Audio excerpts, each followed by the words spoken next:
I'm waiting on Sandy to tell me when I'm okay. She's giving me the cues. All right. So welcome everybody to the Entrepreneur Express here in Galax. I am Mandy Archer. I'm director for the Blue Ridge Crossroads Small Business Development Center.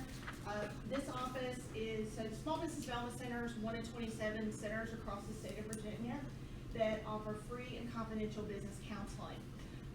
My office serves Carol, Grace, and Galax within Bland. Yes, it's quite a footprint, so it's a challenge sometimes. But we have partnered with other agencies, Virginia Community Capital, who else? People Incorporated, Virginia Tourism Corporation, all those people up here, that to be able to bring back. So Entrepreneur Express is a program that actually began, I think, here in Galax, right, Sandy? Here in Galax, back in like 2008, and the goal was to really just be a skyline overview of starting a business. We've of course morphed it into some other aspects, trying to make sure that you learn about the basics. You know, people want to know, how do I market my business? How do I get money to start my business or expand it? And then also we want to make sure that you're planning for that. So we've got a variety of speakers today. You will hear from me about business planning, and then we're going to talk about some marketing, financing, and then hot topic, of course, as of now, is cybersecurity and IT. We have a video from one of our partners, Aegis Technology, Jonathan Edmond, talking about that, because that is part of your plan now these days, especially if you're going to be accepting money, doing transactions online. A little bit of housekeeping. We do, of course, have some refreshments. We've got some coffee, water. What else we got over there? Muffins, cookies, fruit. Feel free to help yourself at any time. You're all adults. Feel free to walk over, get you something. Restrooms are right behind me, so if you exit either of these doors, men's and women's are behind there. Of course, feel free at any time if you need to. Depending on, we do have a break scheduled, but that could depend on how we're rolling along, and we may just ask you how things are. This time I'm going to turn it over to Sandy Ratliff, who is going to kind of talk to you guys for a minute, maybe do some introductions, and we'll go from there. Before I do that, I will make sure that I want you all to know about the rest of my staff, Teresa Catron, who works with marketing. She also wears a million hats, so she's got to leave at some point and go run the Hillsville Farmers Market. And then Jeannie Plant, who does administration for not only Small Business Development Center, but our Economic Development Authority and many other organizations. All right, Sandy, you ready? Do you want me to pose, Becky? Yeah.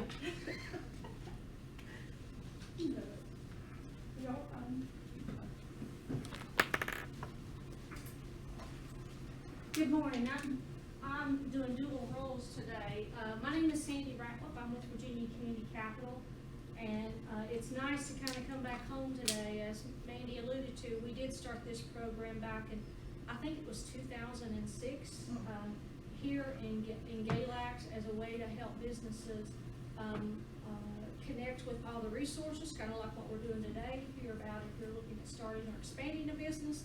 This is your one stop that you can find out about that. This is also a big day for me because this is the first time I've been past exit 19 in Washington County for almost 2.5 years.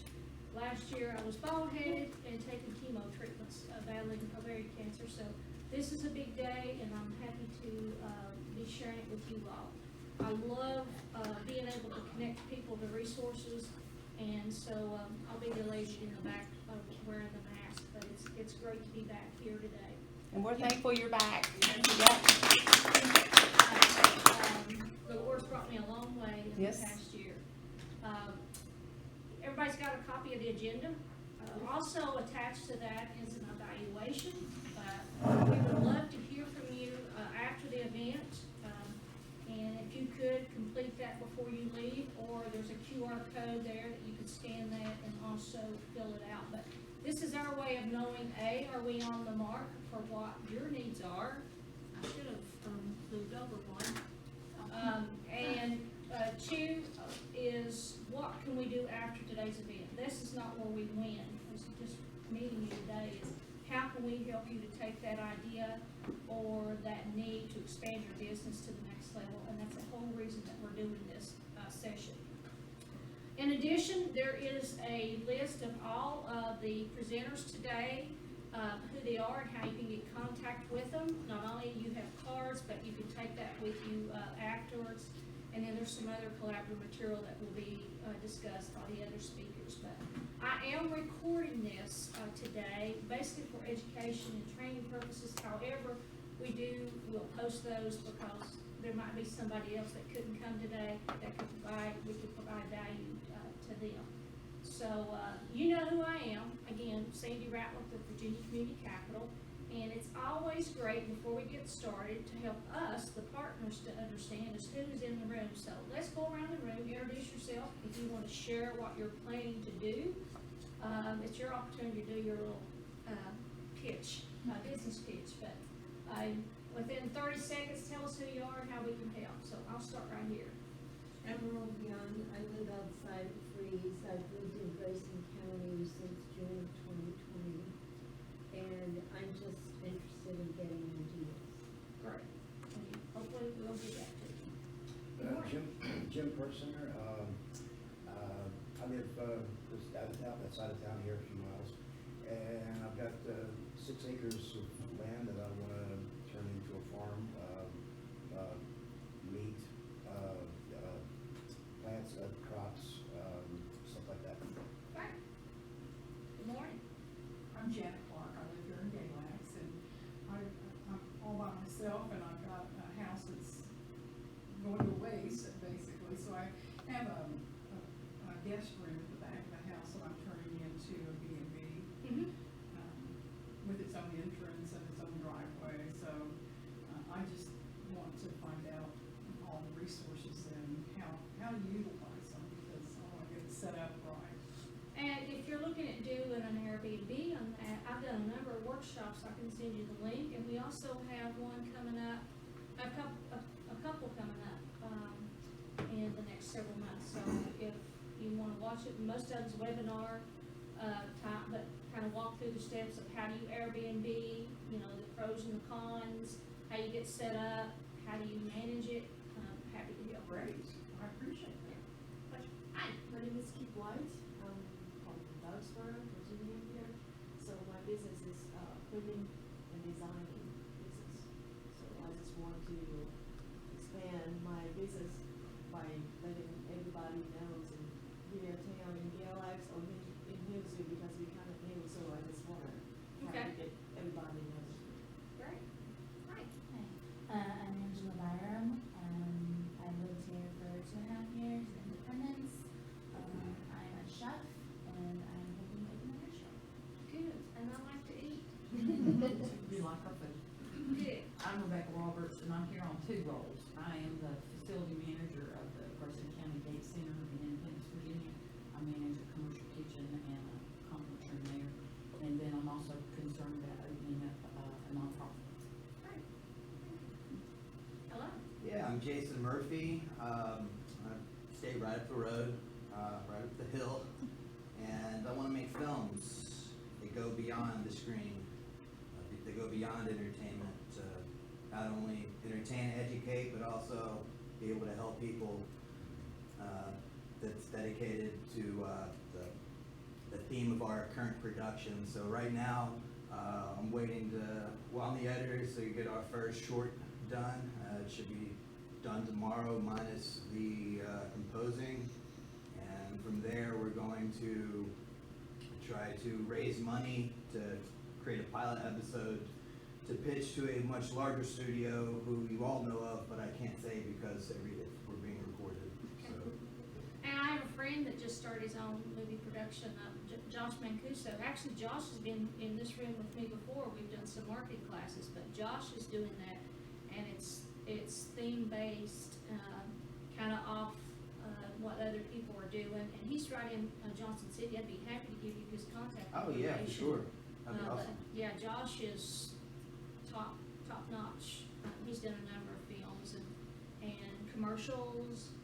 He used to do for a Honda dealer, do commercials in Knoxville. But he's an Emory Henry graduate, from Southwest Virginia, from the region, and lives in Bristol or Johnson City. So you've got my contact information there. If I forget, have the chemo fog issue, but I would like to share you his information. I'd be Okay. happy to do an introduction for you. Yeah, that'd be amazing. You've already got it right. Yeah. Isn't that great? This is why it's great to come to workshops It and is.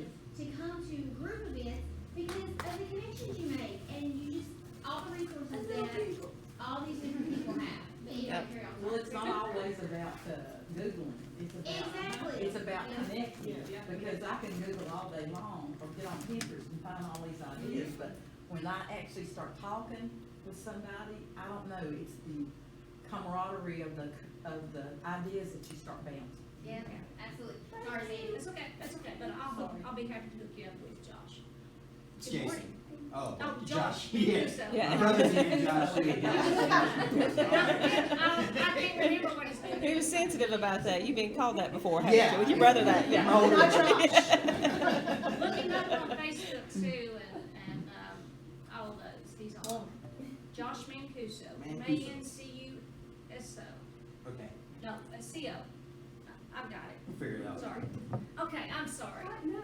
Good morning. My name is Allison Pollard. I am actually live in Rural Retreat. I'm the new director of the Whitfield Chamber of Commerce.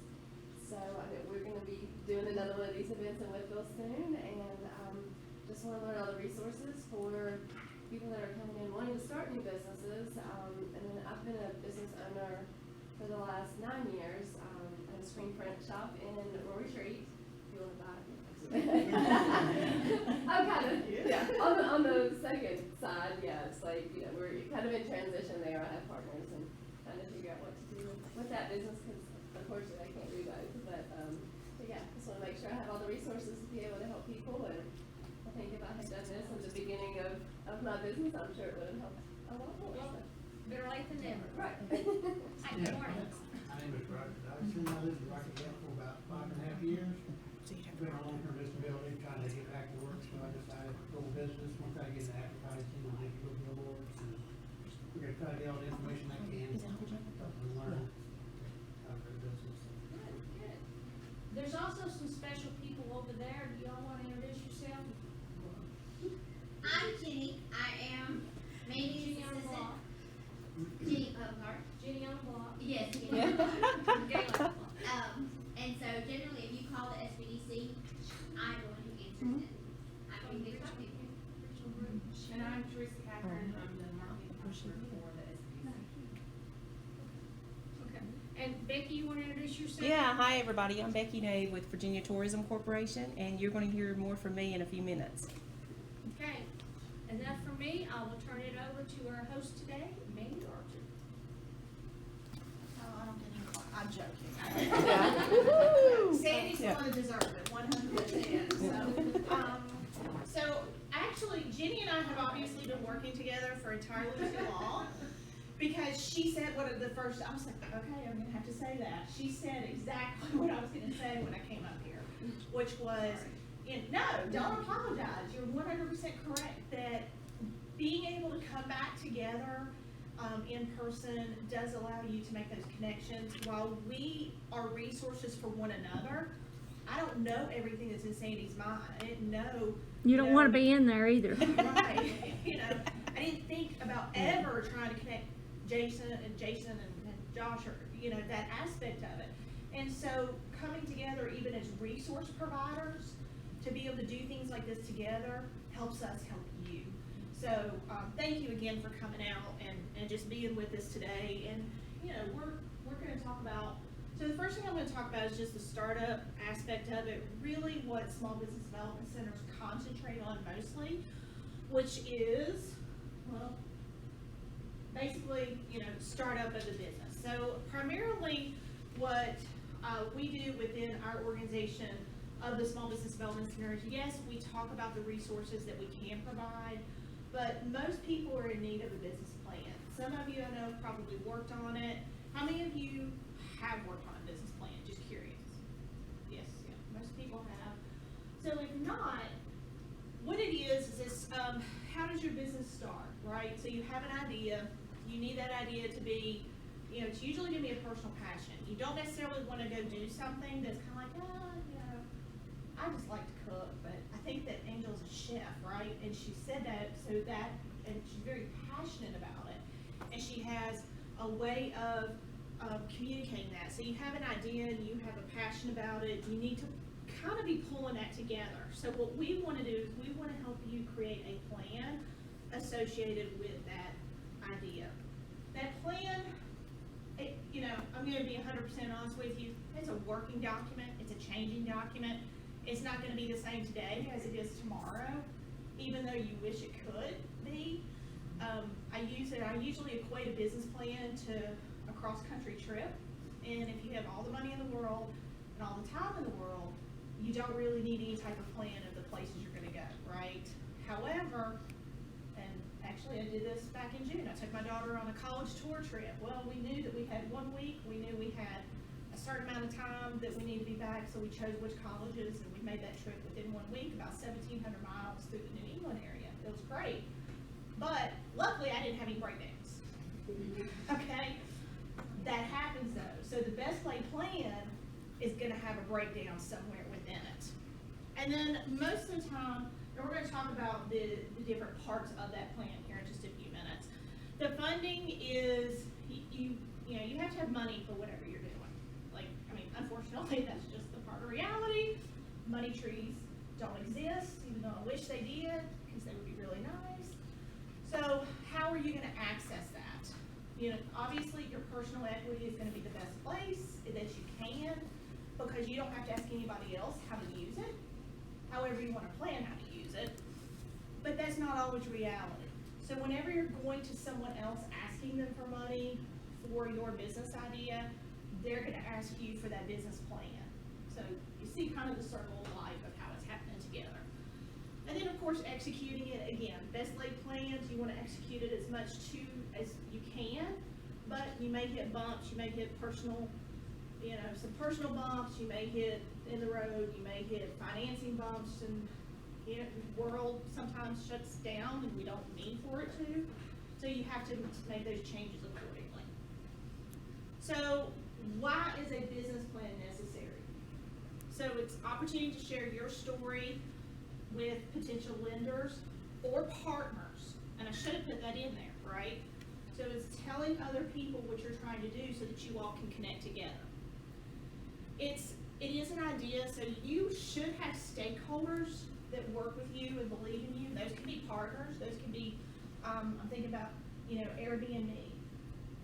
You need to be locally connected to your tourism and maybe even retail shops and other people, because they're your referral source, right? So making sure that other people know what it is. So if you've included that maybe in your business plan, you can communicate that to others. Most business plans are gonna have a 3 to 5 year outlook. That's about as far as you can go, because you never know in that aspect, but it doesn't mean you can't include future plans. I'm sure Jason has a ton of future plans, but that timeline is probably a lot longer than 5 years. Yes. Right? Okay? Explaining the company you plan to build, the opportunities to accomplish, how much money you need. So it's kind of all of those things into one document. I'm going to break those down more specifically. And again, most people, I'm going to tell you the number one reason that people develop a business plan is because they need financing. It's not necessarily for their personal usage, it's for the bank's usage. And we encourage everyone to do it, but it's not a requirement. People can open the doors of a business. They can, I think you said farmland, right? You could go buy some animals and put it on there and just kind of see what happens, and that's okay. You can do that. But making sure that you are kind of communicating to other people that you're using their money is going to be a requirement. And then the other part of it that we have found to be actually the most valuable is that when people start writing down their ideas, it creates more information out of your brain, right? We have lots of things that run around in our brain all the time, similar to journaling about your, mental health and emotions and what's going on in your life. The business plan can become a dump document in order to be able to figure out what you're trying to do and what are those goals associated with it. And so one of the things we do try to make sure people know is, it does not have to be perfect when you come in, right? We give you templates, we give you information. We want you to brain dump sometimes, because sometimes that's a better way for you to communicate to us, and we'll figure out what is it you're trying to do. Now, when we start asking you questions about it, that's when it gets more into the details. We go, okay, well, explain this to us a little bit more. Help me understand what you're trying to communicate to me in this particular section. Well, how do these things relate? So it's bringing it all together. So it's not a, you know, it's not the 1201 essay in college brain dump. It's the working document brain dump. Okay. So we do talk about 4 key elements of a business plan: the executive summary, the business description, the financial projections, and the supporting documents.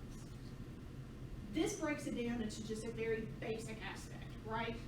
Most of the time your executive summary is actually done last. So even though it's going to come first in your document, it is the thing that's done last, because what you're doing is you're summarizing all of these other things.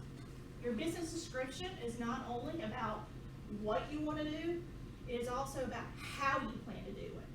So many times it's about the operation. Do you have key managers that are helping you? Is it just you? What is your experience in that particular industry? Financial projections, I'm going to go over a little bit more detail here in just a moment. And then supporting documentation, anything that helps, especially if you have a lender that's trying to invest into you. So we use, if you're going into some type of business and you have a contract with someone, so Angela, may I pick on you for a moment? Okay, Angela decides that she doesn't have a restaurant yet, but maybe she's going to do some catering. But she actually works out with a business, maybe a manufacturer locally, to cater for them once a week. Having that in writing, but she needs equipment, so she's going to a bank to ask for that equipment. Having that contract in writing or letter of intent can be a key document to a bank saying, okay, we'll give you the money, because you have worked on already securing business. So that can be one example of supporting documentation. Other examples can be maps, drawings, layouts of your facility. It could be referrals. Anything else on menus? Menus. Yeah, contracts. I mean, the possibility is endless as to what is supporting documentation. Also, if you are going to a bank for a loan, just be aware they're going to ask for your tax returns and other things. So while we don't consider that part of the business plan supporting documentation, it is typically part of a lender application. Okay? So are there any questions so far? Just make sure. Okay. I think they gave me 15 more minutes on the agenda. Right, Sandy? Yeah, what Okay. you said. So let's talk about the business description just a little bit more. We want to talk about it's basically a holistic explanation of that business concept. Who, what, when, where, why, and how, right? So who knows what an elevator pitch is? All right, elevator pitch is actually your who, what, when, where, and why in the time that you would ride an elevator with someone. So think of that as sort of your very short executive summary. But you want to provide in a document that's going to help you shape your business, other people become interested in your business, lenders support your business. You need to tell them more detailed information, right? What's unique? What is the product or services you're going to offer? So you're going to need to spell out some of the different things. And you can do that in paragraph. You can also do that maybe in bullet points with a little bit of an explanation. There's lots of ways to communicate that. Management and organization. This is very important for not only you, but any stakeholders. What is your experience in the particular industry? If you don't have the experience associated with what you're doing, you should be consulting with someone and make sure that they know that. But also, one of the things that we try to take a look at is, even though you may not have been I'm trying to pick on somebody, my Airbnb. may I do that? Okay. Even though, maybe you didn't manage a hotel, that's not necessarily the requirement to operate an Airbnb. But I'm sure that you've had many other experiences in your life, and you know what brought you there is really what it's about. So a lot of times, any type of management experience can be related to some type of entrepreneurship. So it doesn't have to be an A-to-A relation, just making sure that your stakeholders, potential lenders, have an understanding of how your past may relate to your future, right? Now, maybe you are a learner of things. What's the word? Teresa's my learner. Like if I say, Teresa, I need to know something, a girl will research everything I need to know and give me the cliff notes, right? Maybe that's what you've done, and that's good. So, hey, you know what? I didn't know anything about it. It started out as a hobby. I figured out how to do it more. Maybe the printing, things like that. So I just keep learning about it. I belong to a group. Those are the types of things you want to include.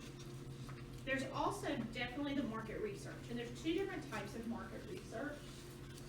There's market research about the industry itself, but then there's also market research about the demand of the product and or service that you are trying to provide. So we're going to talk about the research in just a moment as well. Oh, look, right next. So when we talk about market research, one of the things that anybody that you do need to identify is who is your target market, right? Who are you selling, whatever it is that you're providing? There's typically two types of markets. There's a consumer market, there's a business market. So business to consumer, business to business. Make sense? So these are the types of things we want to make sure that you think about when you're trying to identify that particular business that you're going into.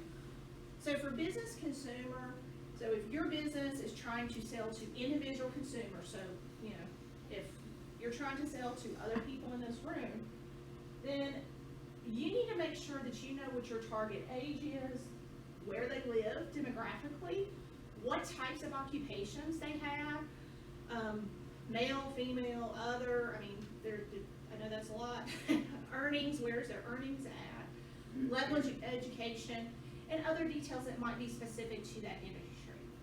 Well, why do I need to know that? Because you need to know how to market your business. You need to know if there's actually a demand, because there is industry research that will give you information about all of these consumers. So if your target area is only within the Twin County area, just Carol Grace and Galax, you can pull information about everything else. And you figure out what the potential market size might be. So that's what we talk about when we say figure out who your target market is and what the potential target market is in that area. For business to business, very similar, except you're looking at different industries, right? What type of industry am I marketing to?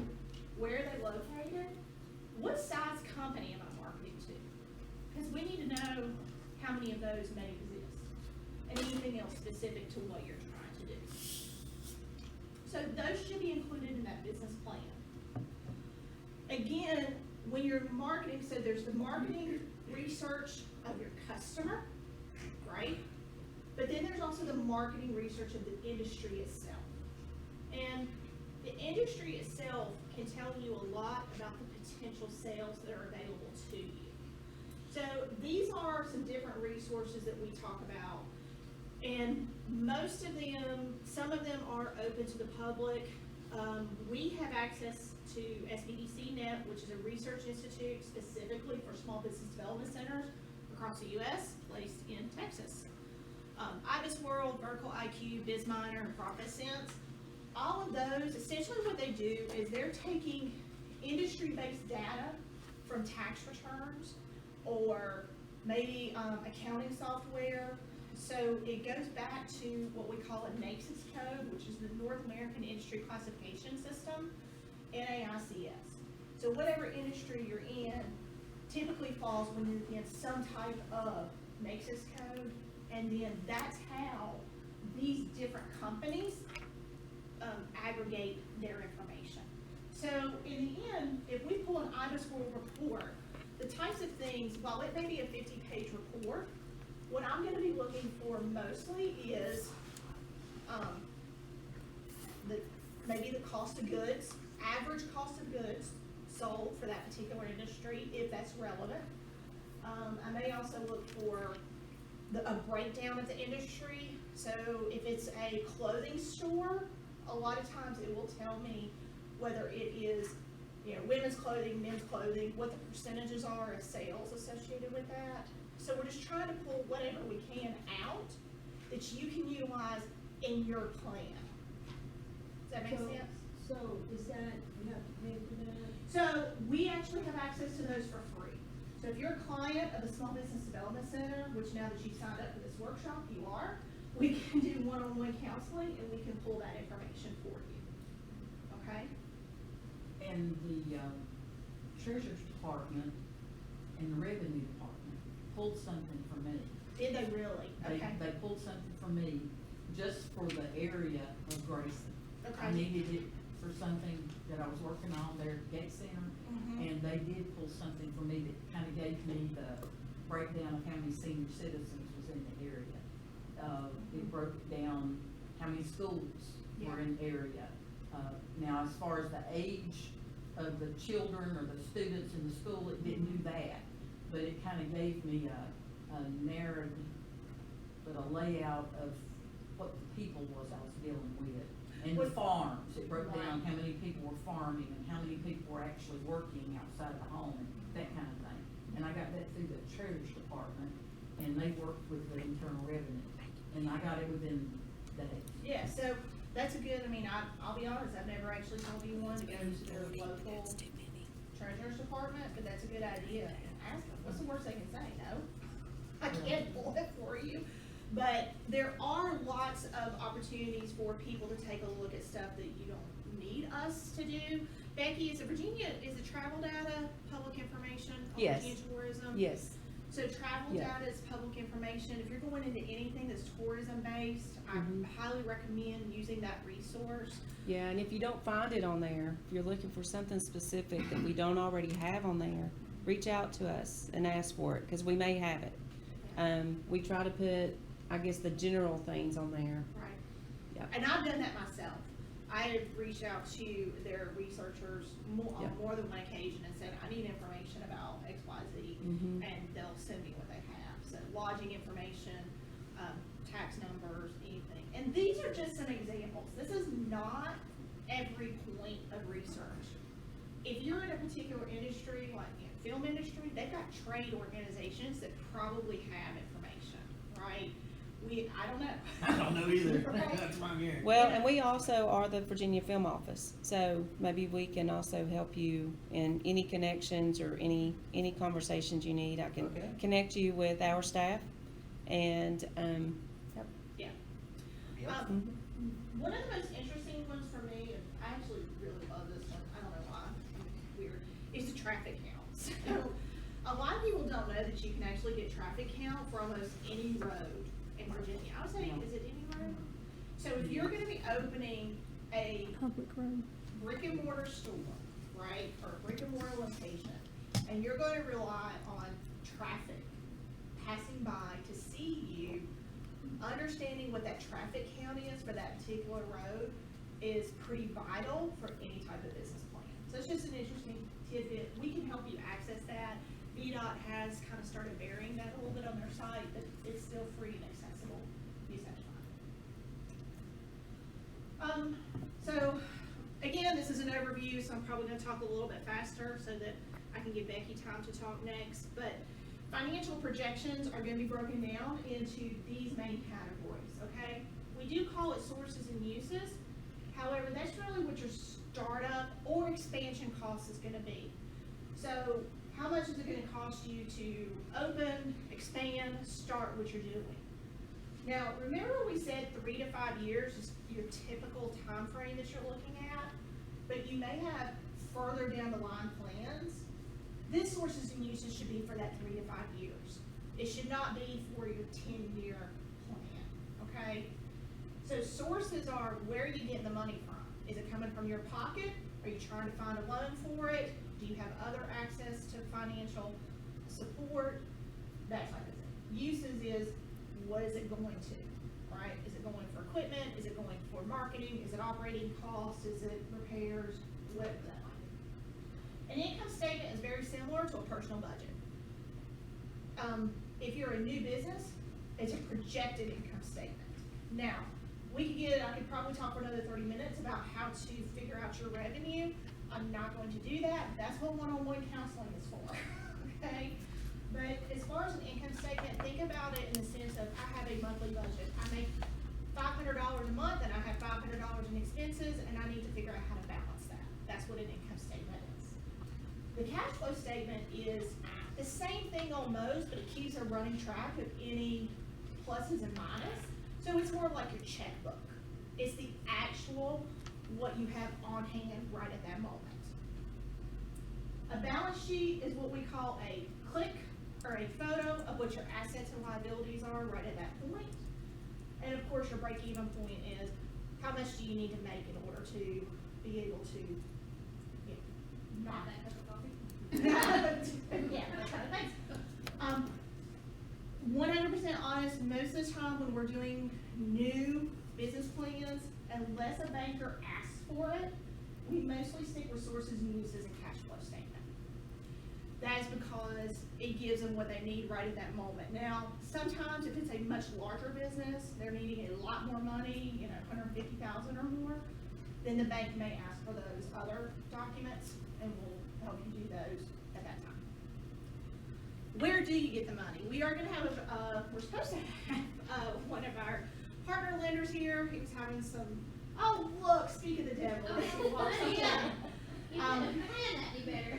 going to be talking about some money later. He might have just had to spend some money on a tire. I don't know. But where do you get money? We'll let Shane introduce himself when his time comes. He's for People Incorporated. Thank you. So traditional bank loans obviously are the number one place that, just to be honest, we're going to send you is traditional. SBA guarantee loans. People call and they go, I want an SBA loan. SBA does not do direct loans to you as a business. They work through intermediaries or they guarantee loans at a bank.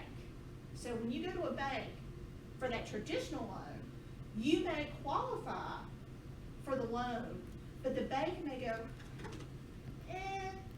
we're just not 100% sure. They're going to go to SBA and they're going to say, we like this deal, they meet your requirements, but we're still a little unsure. Will you guarantee us a percentage of that money? The bank guarantees, or SBA guarantees the bank. It's different than microloans, which I'm sure Shane's going to talk about, so I'm going to skip over that. But that's, microloans are direct from intermediaries such as People Incorporated, which is right there, Virginia Community Capital. I think y'all do over 50,000, but less than 150. On the We don't do below 150 okay.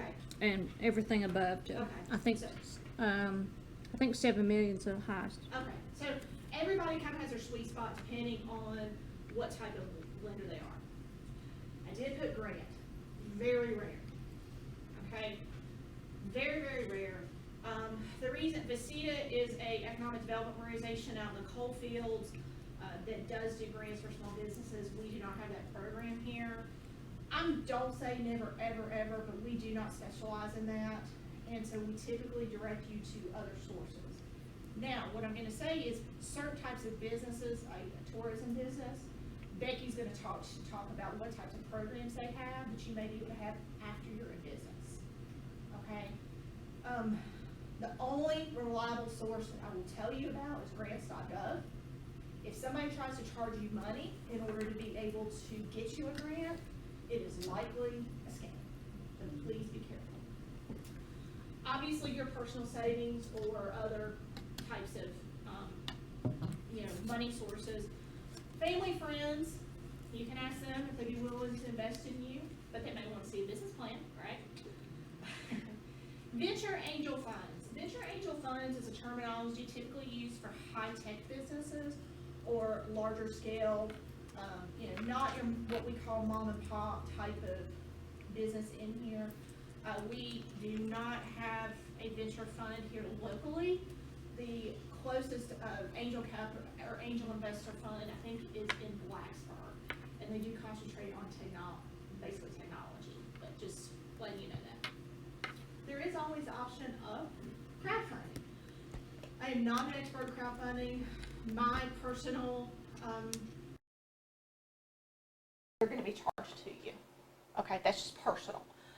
But if you're willing to do that, it's an option. Recently, we have had some crowdfunding information sessions through our state office. So if that's something you're interested in, reach out and I'll be happy to refer you to those particular webinars or recordings. Yeah, they just had their webinar on that today. Yeah, I think they're having one today. So, and because of the nature of business now and the nature of the information we deliver, I think we record almost everything and upload it in some place. So if you miss it, you probably can still watch it at your convenience. This actually goes back to the supporting documentations associated with the business plan itself. We talked about like your incorporation documents, the industry research that you've done. If you have supporting, now I'm not saying include the 100 pages of research. However, if there's something that stands out of anything that you've pulled, obviously include that, because I'm going to tell you what, your lenders are using those same sources that we're using, like that IBIS World and stuff, to figure out the industry information. If you've registered with Department of Taxation, maps, photos, if you're asking a lender for money, you're going to want to make sure to include any types of photos or print off from an online source about the type of equipment you're asking for. Menus, price lists, like I said, I put research again, and there's anything that that you think will help with that financing. And then really quickly, just what type of other options do you have? So the term gig economy, I don't know if you've heard it, yes or no. Gig economy is what we would consider contractor work from before. So you have contractors and you have employees. Gig economy, think about it, really started with the, Uber drivers, Lyft drivers, those types of things. In some ways, Airbnb could be considered a gig economy in a way a little bit, although you're the one in the middle of it. But essentially, it's a side gig is what you're doing. You can also do freelancing work through other websites. So if you're thinking about getting into something and it's already out there somewhere else, maybe you work through someone else just to see if you can create some type of following. One of the things we want to make sure, is your business a hobby or is it a new business or is it just a hobby? So people they come into our office and they want to become a legal business because they're doing, whatever it might be. But it's not their full-time job. And let's use maybe woodworking, maybe a good example. Somebody's a woodworker. They do it on the side. They come in, they go, hey, I need to be a legal business. Well, there's actually IRS rules that associate whether you are a legal business or a hobby.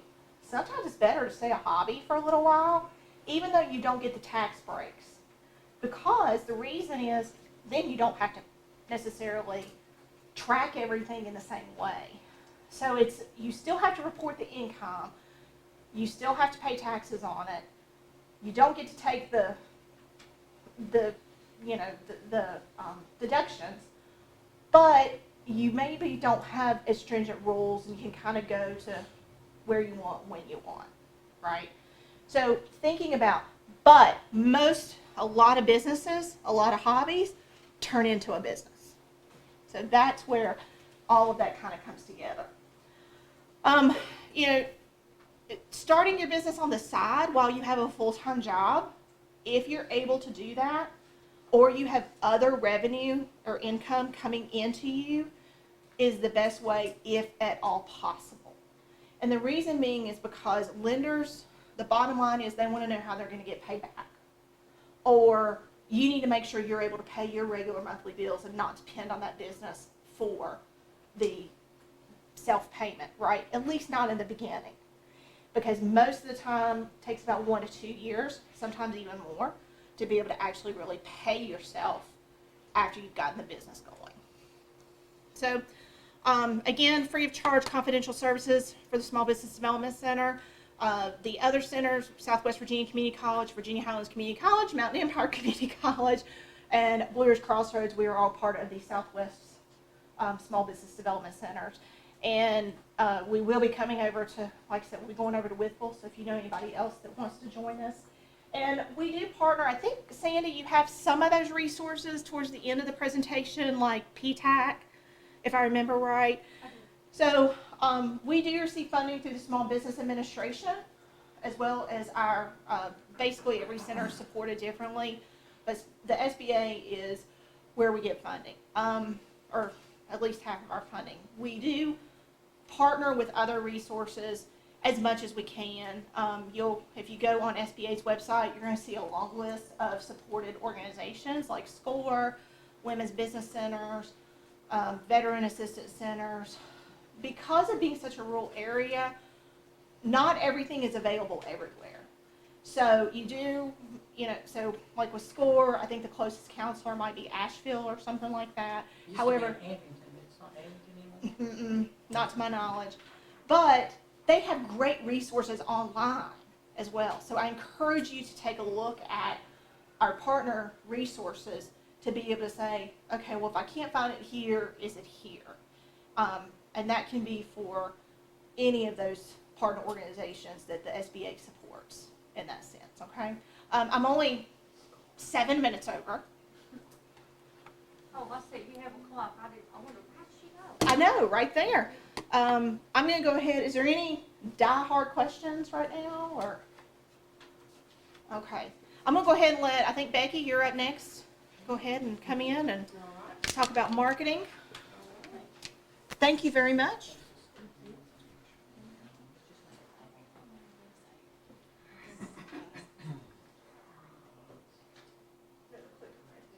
Okay.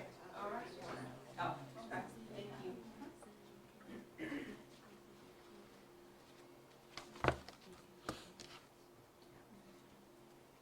All right. So, good morning, everybody. As I introduced myself earlier, I'm just going to kind of go through a little bit and tell you a little bit about what I do. My name is Becky Nave, and I'm with Virginia Tourism Corporation.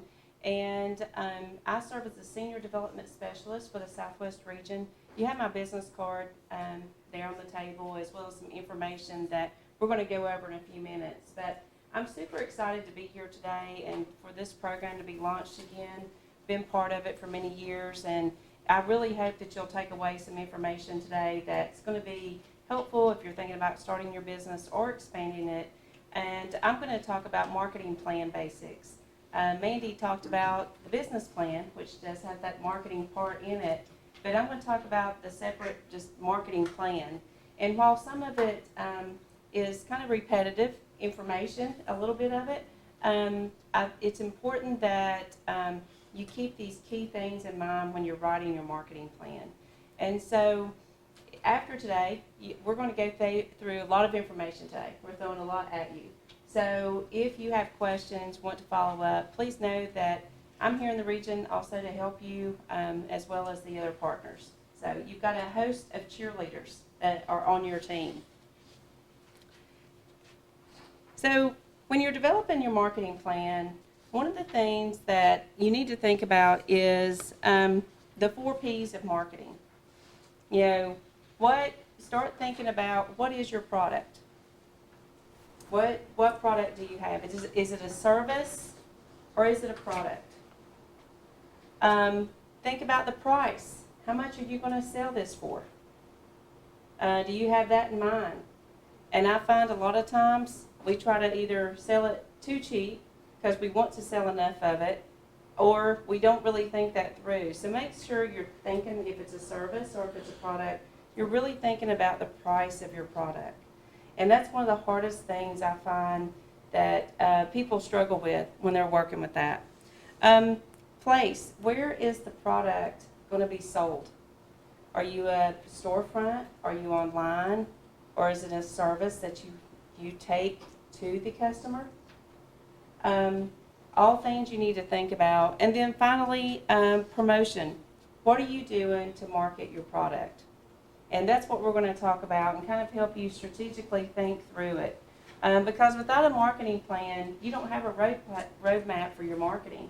And I don't know about you all, how many of you all have that huge nest egg of money to spend on it? That's usually the answer I get. And so you've got to really think through now with having the internet, at the tip of our fingers, and a lot of other opportunities, not just the internet. We're going to kind of talk through those inexpensive ways, and then also some other ways that if you do have some marketing funding, where's the best place to put that? And I will try not to stand right in front of this. So we're going to go through on the marketing plan on what are you trying to accomplish, who is your target audience. Mandy talked some about that, so I'm going to hit a little bit more, kind of change what I was saying and add on to that. What message will move your audience? What vehicles do you have to deliver your message? Sorry, am I standing right in your way? Okay, and then what are your resources? And then how will you measure your performance and success? So, Mandy mentioned earlier about the executive summary of the business plan. It's the same way with the marketing plan.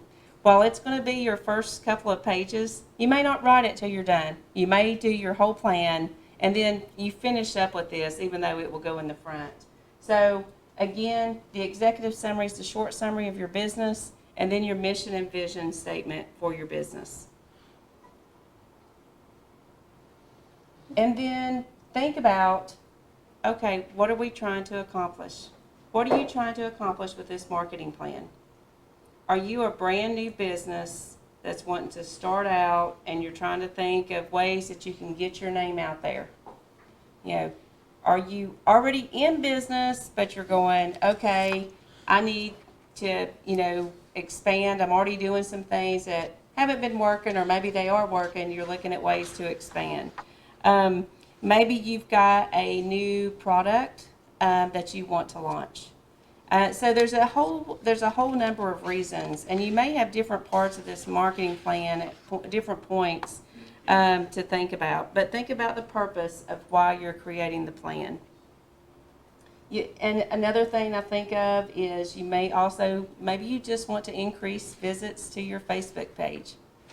How are you going to do that? Increase visits to your website, or increase likes to your Facebook page. So as we're thinking through this and going through, you can pull out different sections and really concentrate on those areas. I'm going to give you some examples of these in a few minutes. So Mandy touched on this, on who is your target audience. And this is going to be huge based on for your marketing plan. You've got to know who you're marketing to. I always use the example at Virginia Tourism, we are constantly launching a number of different campaigns. And many people will say, well, I never see them. Well, we're trying to get people to come to Virginia. So a lot of people in Virginia don't always see them because we don't market in our own state to get, where I'm on the line, you may get them depending on some of your networks if it's for another state, because we do market in North Carolina, and you may get some of those stations. But every once in a while, we'll get one of our commercials. But we really think through, who is this campaign for? Who will we trying to attract? And then where are they at? How are we going to attract them? And so we did a campaign called Wonder Love last year. And with that campaign, we were focused on getting weekend travelers, people to come through, really focusing on those key spots you have in town, those need to see, whether it's a love sign or maybe a historic place that you have, or an attraction that people would like to visit. But we focused on weekenders, we focused on families, because during COVID, people were doing, those short trips, but staying within their region or staying within the area. And so we were trying to draw people in just for weekends. So thinking through what that looks like, and then again, the age group that we were focused on for that was mainly, it was like millennials and up, and people that we know will be traveling and going places for the weekend. All data driven, all based on our research. So make sure when you're starting any type of marketing campaign, no matter, not as big as ours, it can be as small as whatever, it's just for a community base. But at the end of the day, it's all the same information that you need to have. And so when you when you're looking at your target audience, are they going to, are the people that you're going after, are they the ones that are on Facebook? A lot of people are on Facebook, so is that a way? We're going to talk more about social media in a minute, but, or if it's an older demographic, are they going to be on Facebook? Most people are, but you have some groups that aren't. So kind of thinking through who's going to be there and how to attract them. You can also find out if you're already in business. You can look at some Google Analytics or your Facebook Analytics and see who's on your page already. See who's liking it, who liked it, and who's already visiting your website or who's already on your page. Because that's going to give you an idea of who your market is or who's interested in you already. And it could be give you some ideas of people you haven't even thought of yet. You also need to think about your current, like today, who's your customer, who are you going after, but also in the future, if you want to expand. And maybe you're looking at a certain area in your target audience, you may want to expand it at some point and go, no, I'm going, nationwide or international or whatever, but also consider the future when you're thinking about it. You also need to think about your competitors because no matter what, you have competitors somewhere out there. I've never heard anybody say I don't have one competitor. There may not be somebody that does exactly what you do, but you have competitors. So look and see what they're doing. Go to their websites, go to their Facebook page, go check them out. And I was writing down a lot of your businesses and what you're thinking about doing, if you're going into business or if you're expanding your business ideas. So it seems like I think everybody in the room could do this type of research and looking at who are your competitors. You probably already know them. And then one thing I will say, when you're searching and looking, they don't have to know it either. They're probably doing the same thing to you. So you can go into the incognito mode. And I do that all the time, especially if I'm searching for a vacation or airline tickets or something. Because if you go into the incognito mode, they can't trace you. And so I don't know if you've ever tried to search for airline tickets or a ticket to something. And then you go back later and go, well, I just saw that on there. It was $200 and some round trip. Then you go back later the next day, that same IP address, if you're not incognito mode, it'll go up. And it'll keep going up every time you log in. So it's the same. But if you don't want them to trace you, that's another way you can go back and kind of look and see who your competitors are. So shop your competition. Review their products. Do a SWOT on them. You should already be doing that on yourself. You know where your strengths are, your weaknesses, what opportunities are out there, maybe even threats. But figure it out also. Look at your competition. Because the weaknesses may be an area that you can slide in on, to get the customer to you. And then think about your market strategy. And with that, you can look for updates, sign up for their updates. Sign up, go like their page where you're getting all their stuff consistently to keep it top of mind for you, and to also with your market strategy, you can kind of think through including the data that I'm getting confused on this. When you get the data from the businesses that you're looking at, the competitors, then you can also look back on that as you move forward. Does that make sense? So as you get ahead, you can go back and look and say, as months ago they had this many likes on their page or whatever with your competitors. Sorry about that. And then how will you deliver your message? How many of you all already have a website? Okay. Got one.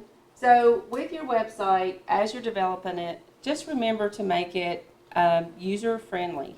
You want it to be also, check it out on your mobile phone. Make sure it looks good on your mobile phone. Because if not, it's going to, if I try to find somebody and one, it doesn't show up right on my phone or it's too confusing, I give up. So, and you all probably experienced that, and you can think of a business that that's happened with. And so, it's not that hard to do. So make sure with a website, you're getting it built, you're making it simple, you're making it easy to use, and you're making it to where people just don't look at it and then leave.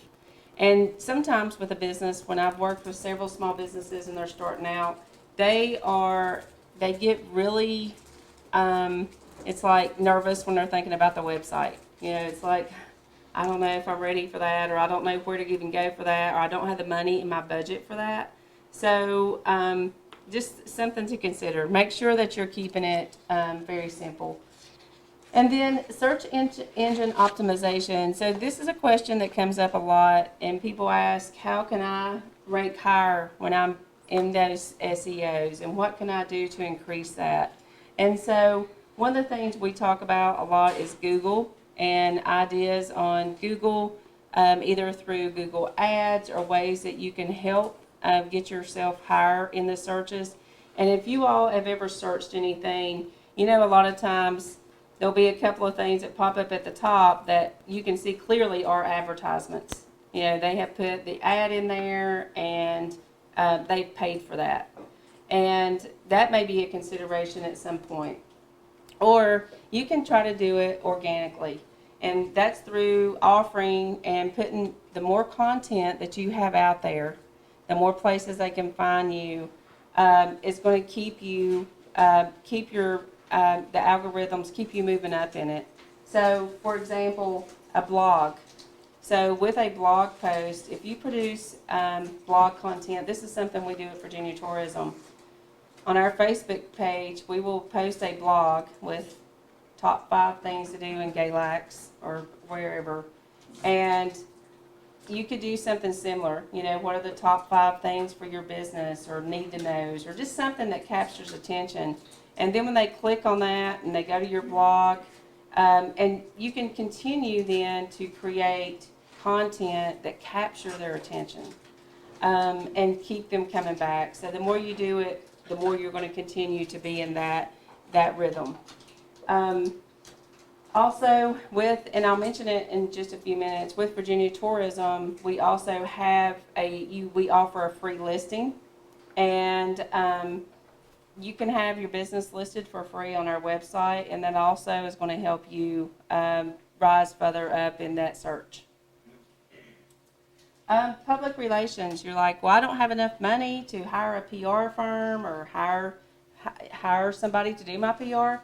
You can be that PR person. Write your own press release, interview yourself. You are the expert, and so interview yourself, put your own quotes in your PR release, and send it out. You know, there's not a guarantee that it's going to get in the paper or get published, but a lot of times it will. So you can do your own PR release about your business. Trade shows is another good opportunity. Email marketing. Email marketing is something that I feel like is still huge. We still do it at Virginia Tourism. And then also you can start your database of collecting those emails and with your customers. Or you can work with your chamber if you joined your Chamber of Commerce and even buy their list. You know, there's different ways you can do it depending on your market and where you want to be. And then rack cards. So with rack cards, really consider doing a rack card. So many people will say, nobody's using print anymore. They're only doing everything digital. Well, our Welcome Center staff will tell you different. There you go. There's a rack card right there. There you go. She's going to hand them out. Good example. While we're talking about rack cards. Did you pay her? Yeah. There we go. Yeah. I'm part of her PR. I queued her up. That's right. That is a great entrepreneur right there. So with this rack card, and that's a wonderful idea. Can I see one for a second? Yeah. So with this, with the Gate Center, and is that what you say, or do you say it out, GATE, or do you just It's say a Gate Center, because Okay. Gate stands for Grayson Agriculture and Technology. Yeah, and you've Technical got something on here we'll talk about, so I'm Okay. glad- that's what I wanted to look at. I'll give it back to you then. Oh, okay, so these are really important. And with our welcome centers, they will tell us over and over again, and the research has told us, the data has told us, our visitors have told us, they still like a rack card. And they will walk into our Virginia welcome centers from wherever and say, hold up their phone and say, do you have anything on this place? And it's like, we have the same thing you have on there, but they want that. And they've also said if they have a rack card and maybe they're sending you to, there's 2 barbecue spots or 2 vineyards or whatever, and they have a rack card for one of them, they're going to go to the one they have the rack card for. So these are still super great. And then also, I love how you have the QR code on there.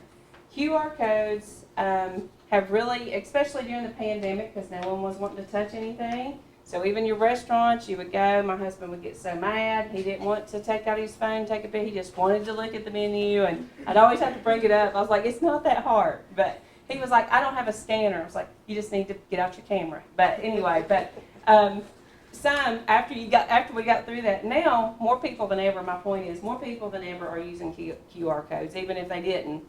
After the pandemic, we're using them more than ever because we didn't want to touch things that everyone has touched. So that's a great call to action on there.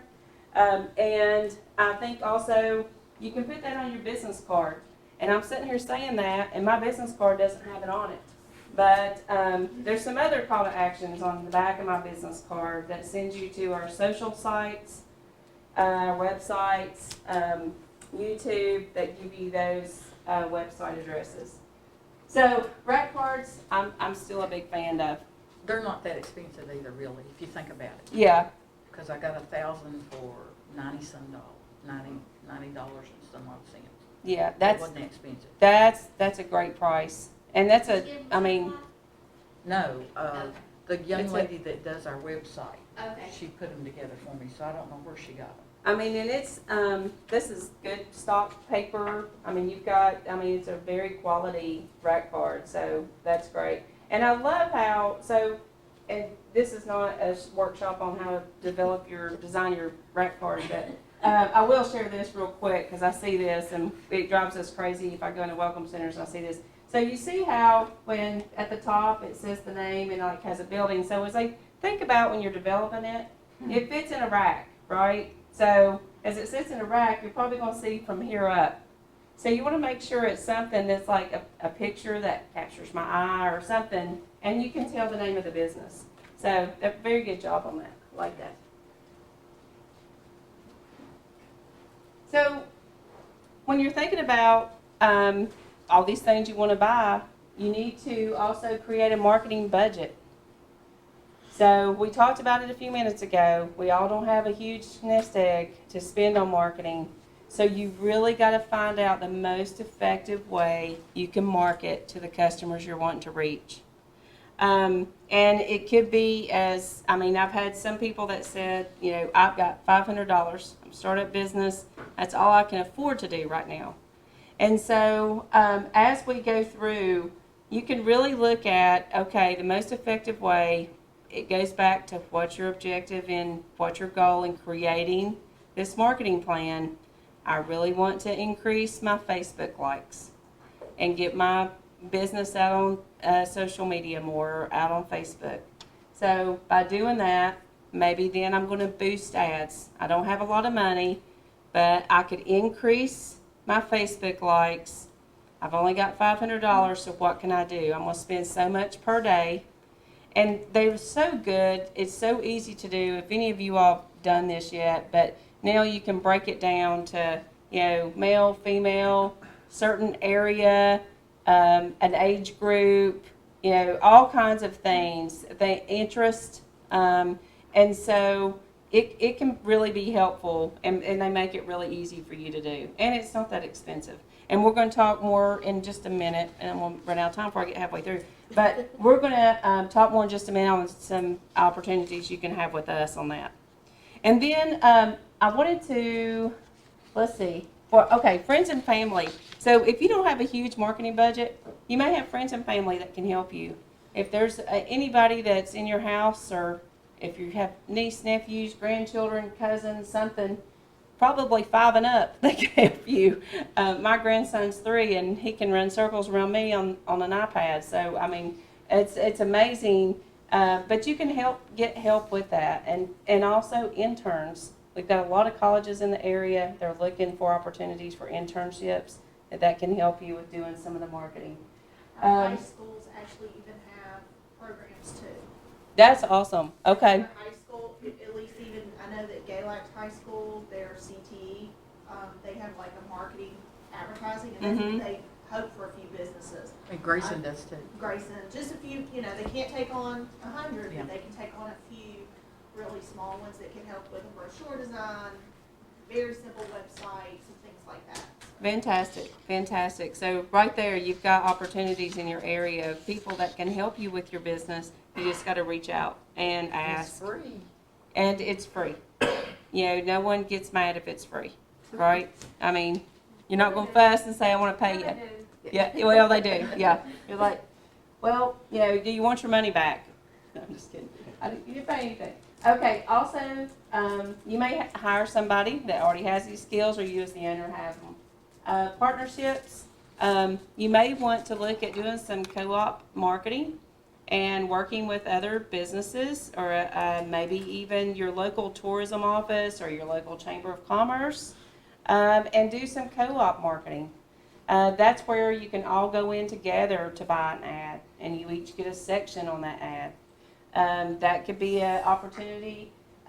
There's some government assistance that Mandy mentioned earlier, and then business associations, and also groups like the SBDC, and even this group we have here today doing the Entrepreneur Express. So make sure you're taking advantage and really clicking in, and Sandy's going to talk a lot more about the other resources that you have available in the area after I get done, or later. So how will you measure your performance? You're going to want to find out if what you're doing is working. So you've got to make sure that you have got some way to measure it. So I was talking earlier about, you're doing a campaign to boost your likes on Facebook. You can easily see if that's working. I mean, that's a way you could go and say, have we done it? We've been boosting now for 3 months. Has it been working or not? So looking at it that way. You can do surveys for people coming into your business. How did you hear about us? Where are you coming from? You could do surveys of everybody that you do business with. And then just informal questioning with people, having those conversations. We already talked about the QR codes. Geofencing, that is where you can target an area, a specific area that you want to capture data and capture through their mobile phone, or through mobile data. We are doing this at Virginia Tourism, and we are doing geofencing around every airport, just to see where people are coming and then where they're going, what they're looking for. And is that where you go in and do that analysis on your phone, or how do you do that geofencing? Well, you would have to set it up. It's through, I'm trying to think. I can let you know. Actually, we've got a thing that gives you like the step-by-step, so I will pull it up and let you know. Okay. And give you that. Where do you get a QR code? Again, you can do a QR code generator. It's another app, or it's a app, or you can go to the website and generate it. We can also kind of walk you through that and show you how to do that. Yeah, you can. Yeah. Because we're going to share this presentation with you afterwards. It's actually available to you if you scan the QR code that's on your agenda. So the PDF, you can access a PDF version of today of the slides. Oh, okay. It's there on the. All you have to do is take a Yeah, yeah, picture yeah, of it yeah, with your I phone. got you. But we'll do a follow-up since that's a question. Right We'll here. do a Yeah. follow-up, See ya. You can write me up for not reminding you, but I want to see your too. And I'm gonna send you the stuff on the geofencing too, we'll include that, Yeah, so I'd you like all that know as how to well. do it. Yeah.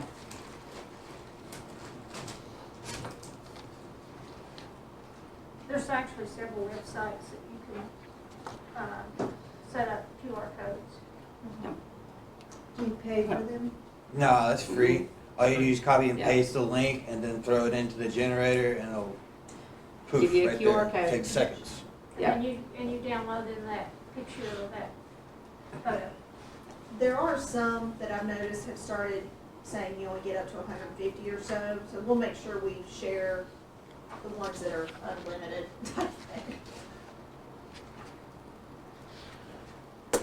Sorry, we took you down that rabbit No, no, trail. no, and then, websites and, social analytics, you're gonna have to, you're really gonna wanna keep an eye on that to see how many people are coming to your website, where they're coming from. And, you know, some of those key performance indicators will help you in really keeping an eye on those analytics for that. A lot of times, that's important. I know we watch that, at Virginia Tourism all the time. They're all the time telling us, you know, this worked really well when we posted this. It really caused our viewers to go way up, and we watch it every day. So if you need help on that, that is something else that we can kind of walk you through, and could be another workshop, actually. Okay, branding. So branding is extremely important. Think about your branding for your business. And remember, it's just not, and it says it there, it's more than a logo. It becomes your identity. It becomes that feeling. When people see your brand, they automatically have a feeling about how they think about that brand. And of course, I put some big ones up here, and we could even go out here and get some local ones that you all know and love, or maybe don't love. But, you know, what, without the wording even being there, what's the first one? Target. Target. The second one? Apple. Apple. And the third one? Newports. Newports. And so, with these, you know, our goal with all of your businesses is to be that most recognized brand. You know, one day many years ago, they were all startups too, right? Well, who came up with the Virginias for Lovers? Well, that came up, it was established in the late 1967 by our marketing agency at the time, the Martin Agency. And then we launched, they came up with it because we were wanting to promote a wedding in Virginia, apparently. And so they did an ad then in the spring of 1968 and did a Virginia's for Lovers. And it was for like a wedding picture. And they went and got a bunch of students from William and Mary to be in the ad. And it's funny, we celebrated the 50th anniversary of Virginia's for Lovers 3 years ago now. And several of the people that were in that ad actually live in Southwest Virginia. They were in school there. And they were like, that's us. So we brought them up to our big state conference and put up that ad. And it was really a neat thing. But yeah, so it was all started by that. They didn't think it was going to go anywhere. And then it just took off. Yeah. And it's now one of the most recognized brands out there. It is. So, Because I yeah. went to Rome and they said, where are you from? And I said, Virginia. And the first thing out of their mouth was, oh, yeah, that's for the lovers. yeah, yeah. I mean, they just connect Yeah. us now with that. Yeah. And I get that a lot. It's like, well, what does that mean? You know, and it means, well, Virginia is lovers of all things. Like, and it's also, you can come to Virginia and do the things you love with the people you love. So there's a lot of ways that you can tie that in. So then we started adding sub-brands. It got so popular, we ended up adding some sub-brands to it, being Virginia's for music lovers, Virginia's for outdoor lovers, Virginia's for mountain lovers, Wine lovers. Virginia's for wine lovers, Virginia's for craft beer lovers, I mean, you name it. Virginia's for film lovers. So we've got, you know, a lot of now sub-brands that are used. Bluegrass, that's another one that's used here. Virginia's for bluegrass lovers. So anyway. And then you've got your traditional methods of marketing, you know, the direct mail. And it's really funny how we got away from people didn't want mail. Millennials love mail. Millennials love to get mail because they went through that phase where we didn't want mail. So now we're starting to get mail, it seems, all the time. Then also regular sales and promotions you may do locally. You may want to there's special little promotions you could do. You could also, if you're a tourism-related business, work with our welcome centers to offer. We do like this little promotion where you can do a little piece of the desk at the Virginia Welcome Center. It's $25 for, I think it's a month, and you can do a promo for your business or for something right there on the counter. So, I mean, there's little things, big things, all kinds of things you can do. We could talk about promotions for a long time. Referrals are huge. Ask people to, send you referrals and then thank them. So how many of you all have got something from somebody at one time for referring a customer?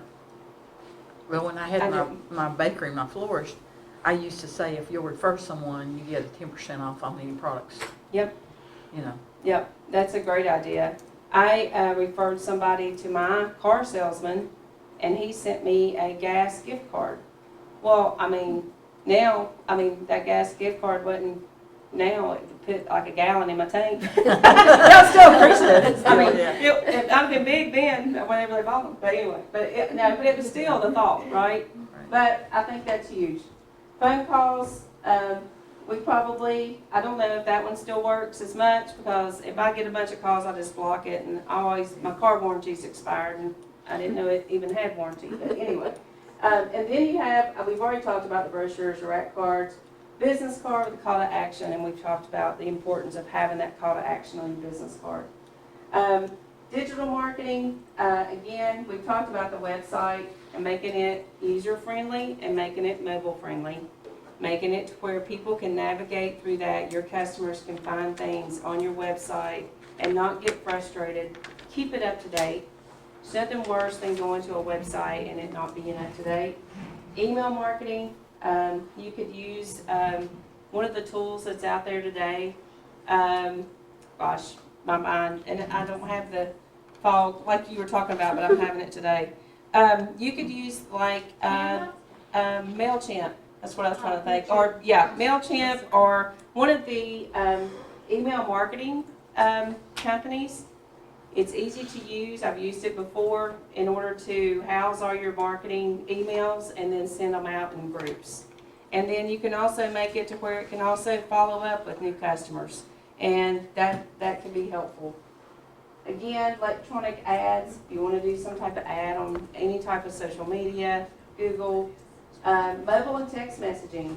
That's another way. Have your customers sign up. There's a way they can sign up, and then you can send out ads or 10% off this weekend. And we all have those. And we sign up for those to get a discount.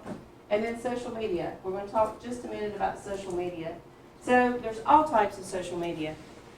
You want to go, if you can only do one, or you can only handle a couple, you want to make sure you're using the social media that's a target for your customers, who your target customer is.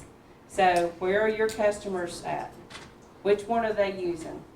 If depending on who it is or what the service or product is, and depending on their age group, they may or may not be on TikTok. If you're looking, especially, I like TikTok too, but especially like even the millennial age group, that's probably going to be where you're going to find them. How many of you all use TikTok? Like use, just watch. Yeah. Well, that's true. Yeah. We've started using it like crazy. So if you get on TikTok and look us up, Visit Virginia, and as we're coming through different areas, we do a lot of TikToks to promote that area, and that has grown. I forget the last number, but it was way, way up in the thousands and thousands, and it grew very quickly. But figure out which one works for you. Is it Facebook? Is it YouTube? Maybe you have, and also if you have a product that you're trying to demonstrate how you need to use that product, you could do a short video on YouTube, talking about your product. I YouTube everything.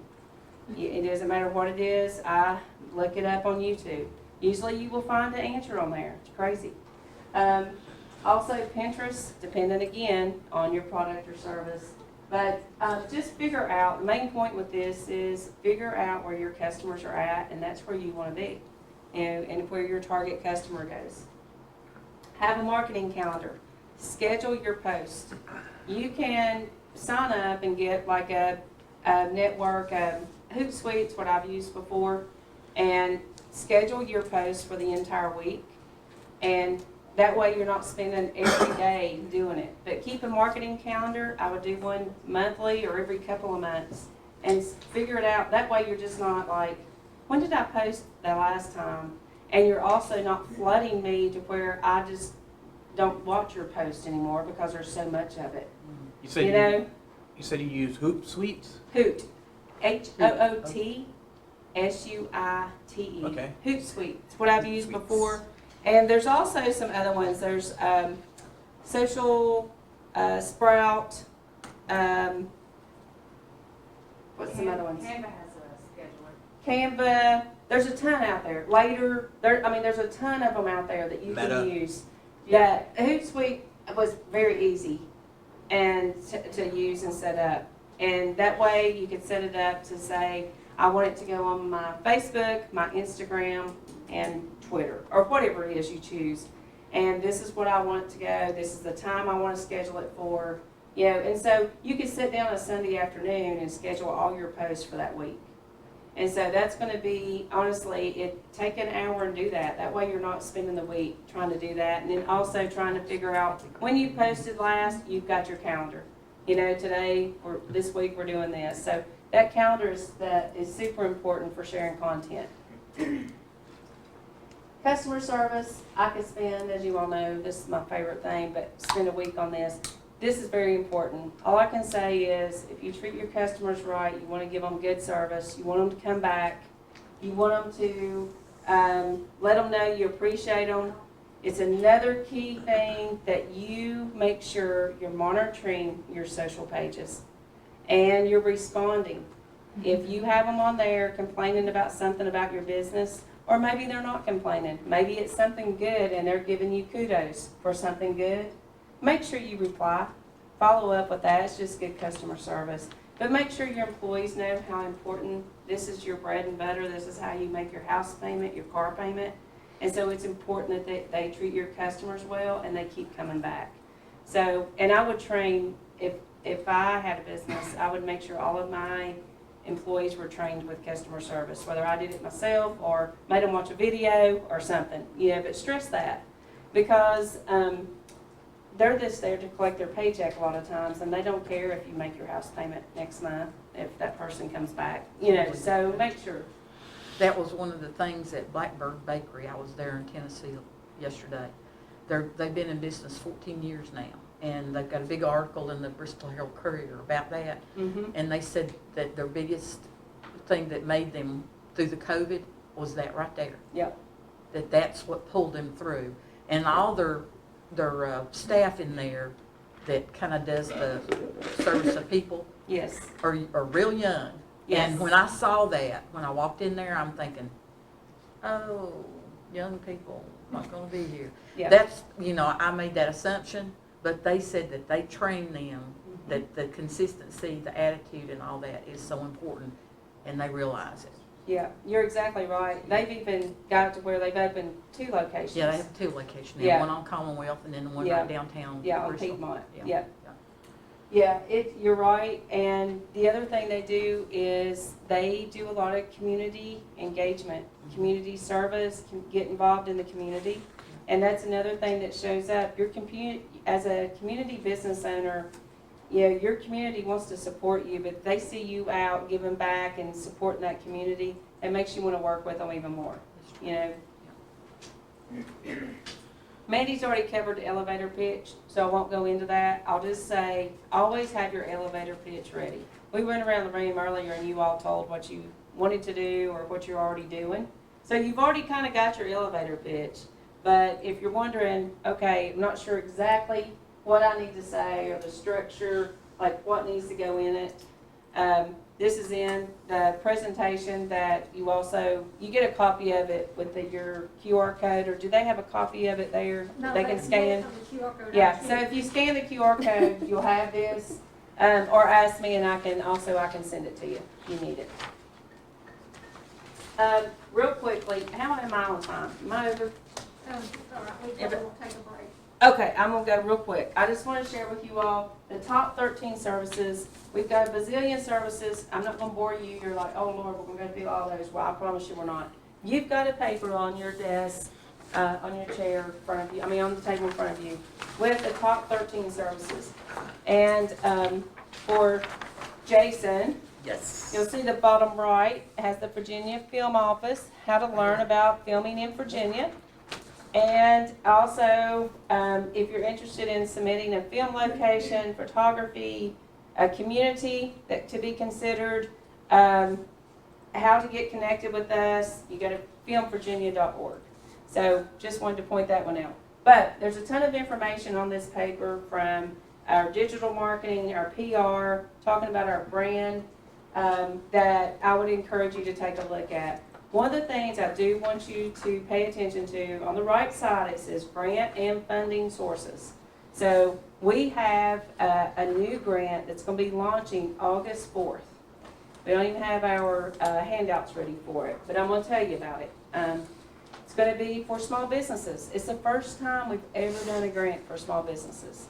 And it's for doing promotional marketing, $5,000. If you are a tourism-related business. So, and then you may go, well, maybe I am, maybe I'm not. Just ask us, we can tell you if you are. So, and we've also got, when we get it all launched, we'll have that listed as to what falls in those categories.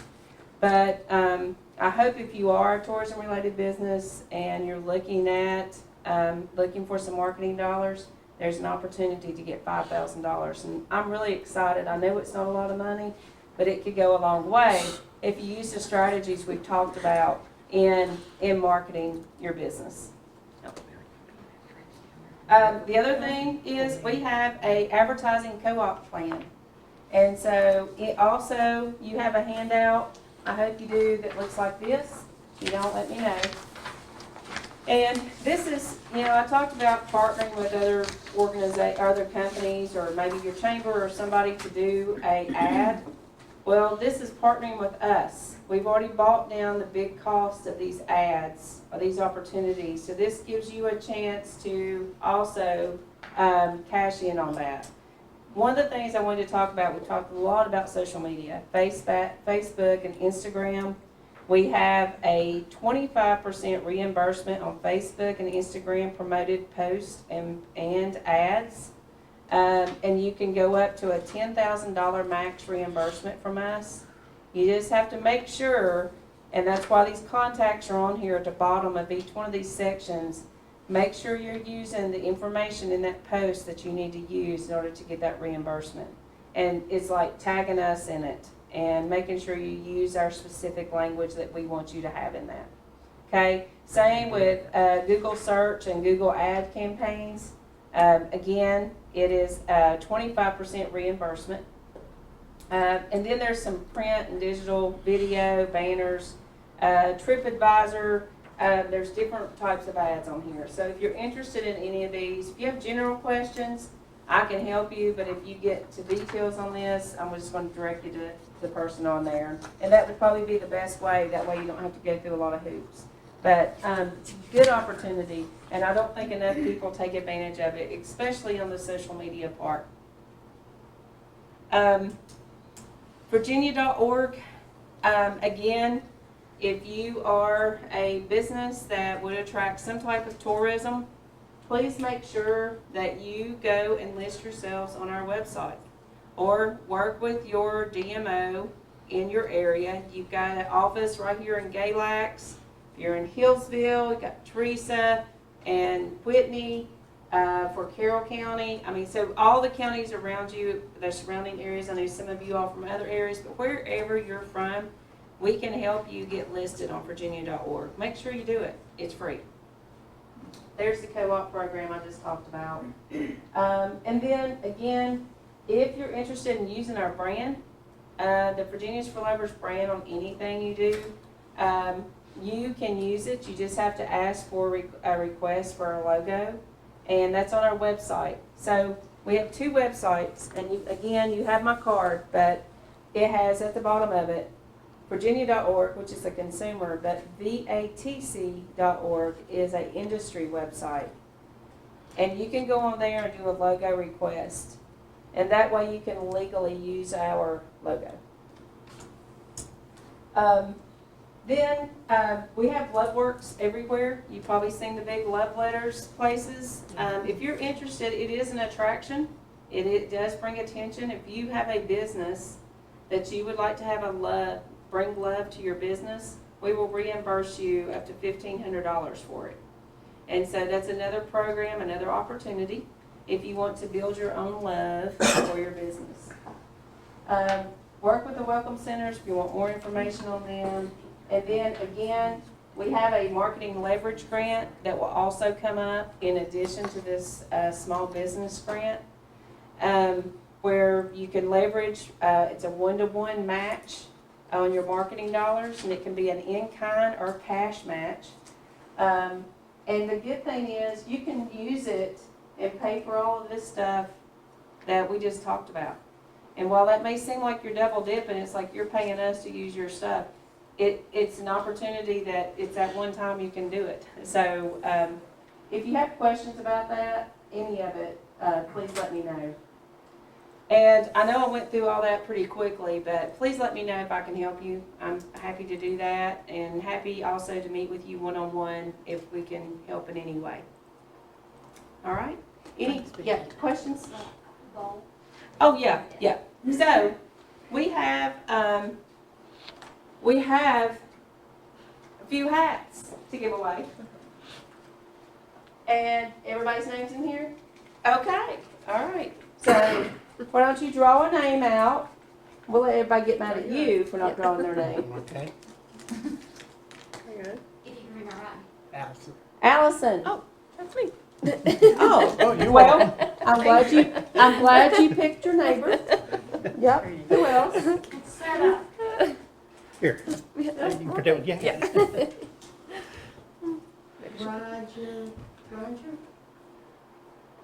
Roger Dyson. Roger? Yep, right here. Oh! This was planned. All right. Yep. Who else? You want to draw one? Yeah, how many do I have? Yeah. Okay. More after this. Kip. Oh, everybody keeps picking their neighbor. How nice. Yeah. Okay. One more.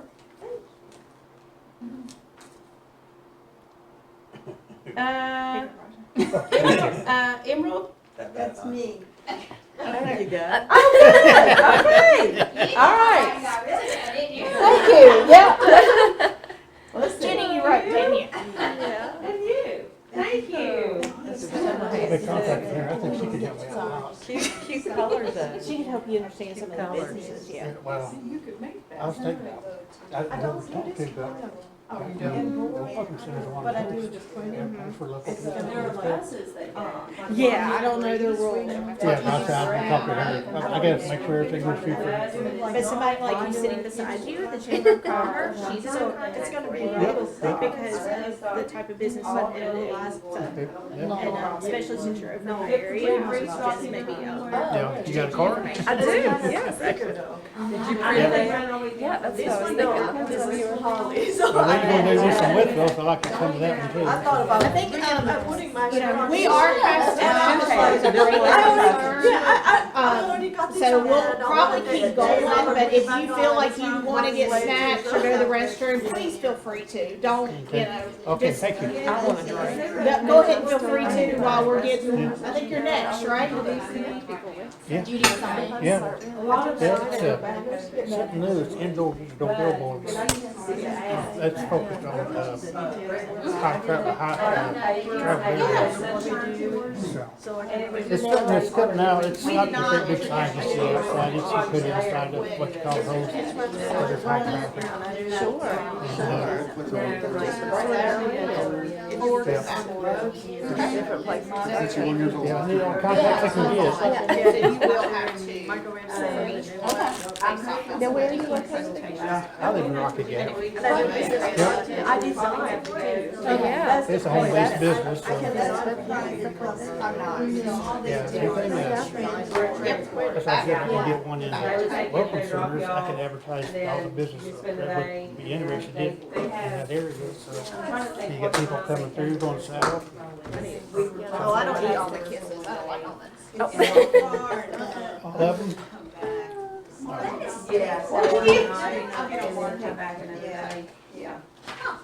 Gotta find out when you're gonna have your event, I'll come down. And I think we're still, Sorry, let me move all my stuff. How are you? Always. Mandy. Yes. Okay, Paul, then. Caramel. I'll take caramel any day. That one has apple Now, in it. look, I had the almonds. All right. No, I'm good. any Ready? I think you probably, if you wanna go ahead and. I will be doing all the counties and all the through Montgomery County. I'll make it quick. That'll be my area. All right, guys, it looks like we're gonna keep rolling here. And I hope you're all having a better day than I am. Sorry. I had a low tire, then I had to use my presentation as a knee pad to get down. And every now and then I get a little whiff of what I think is gasoline. So if you smoke, don't get within about 100 yards of me. We might both. We'll say a prayer for you. Then I went to the wrong building. I've got a lot of things going on here. Anyway. And I'm adopting a cat. My daughter bullied me into it. I don't like cats at all, and she's determined that I'm going to name this thing School Bus. And we got a lot of issues. Oh, come there. on, Dad. But Name the cat School Bus. this is going to be the highlight of my day. Small. Yeah. Don't sweat the small. Right, pick your battles there. I know.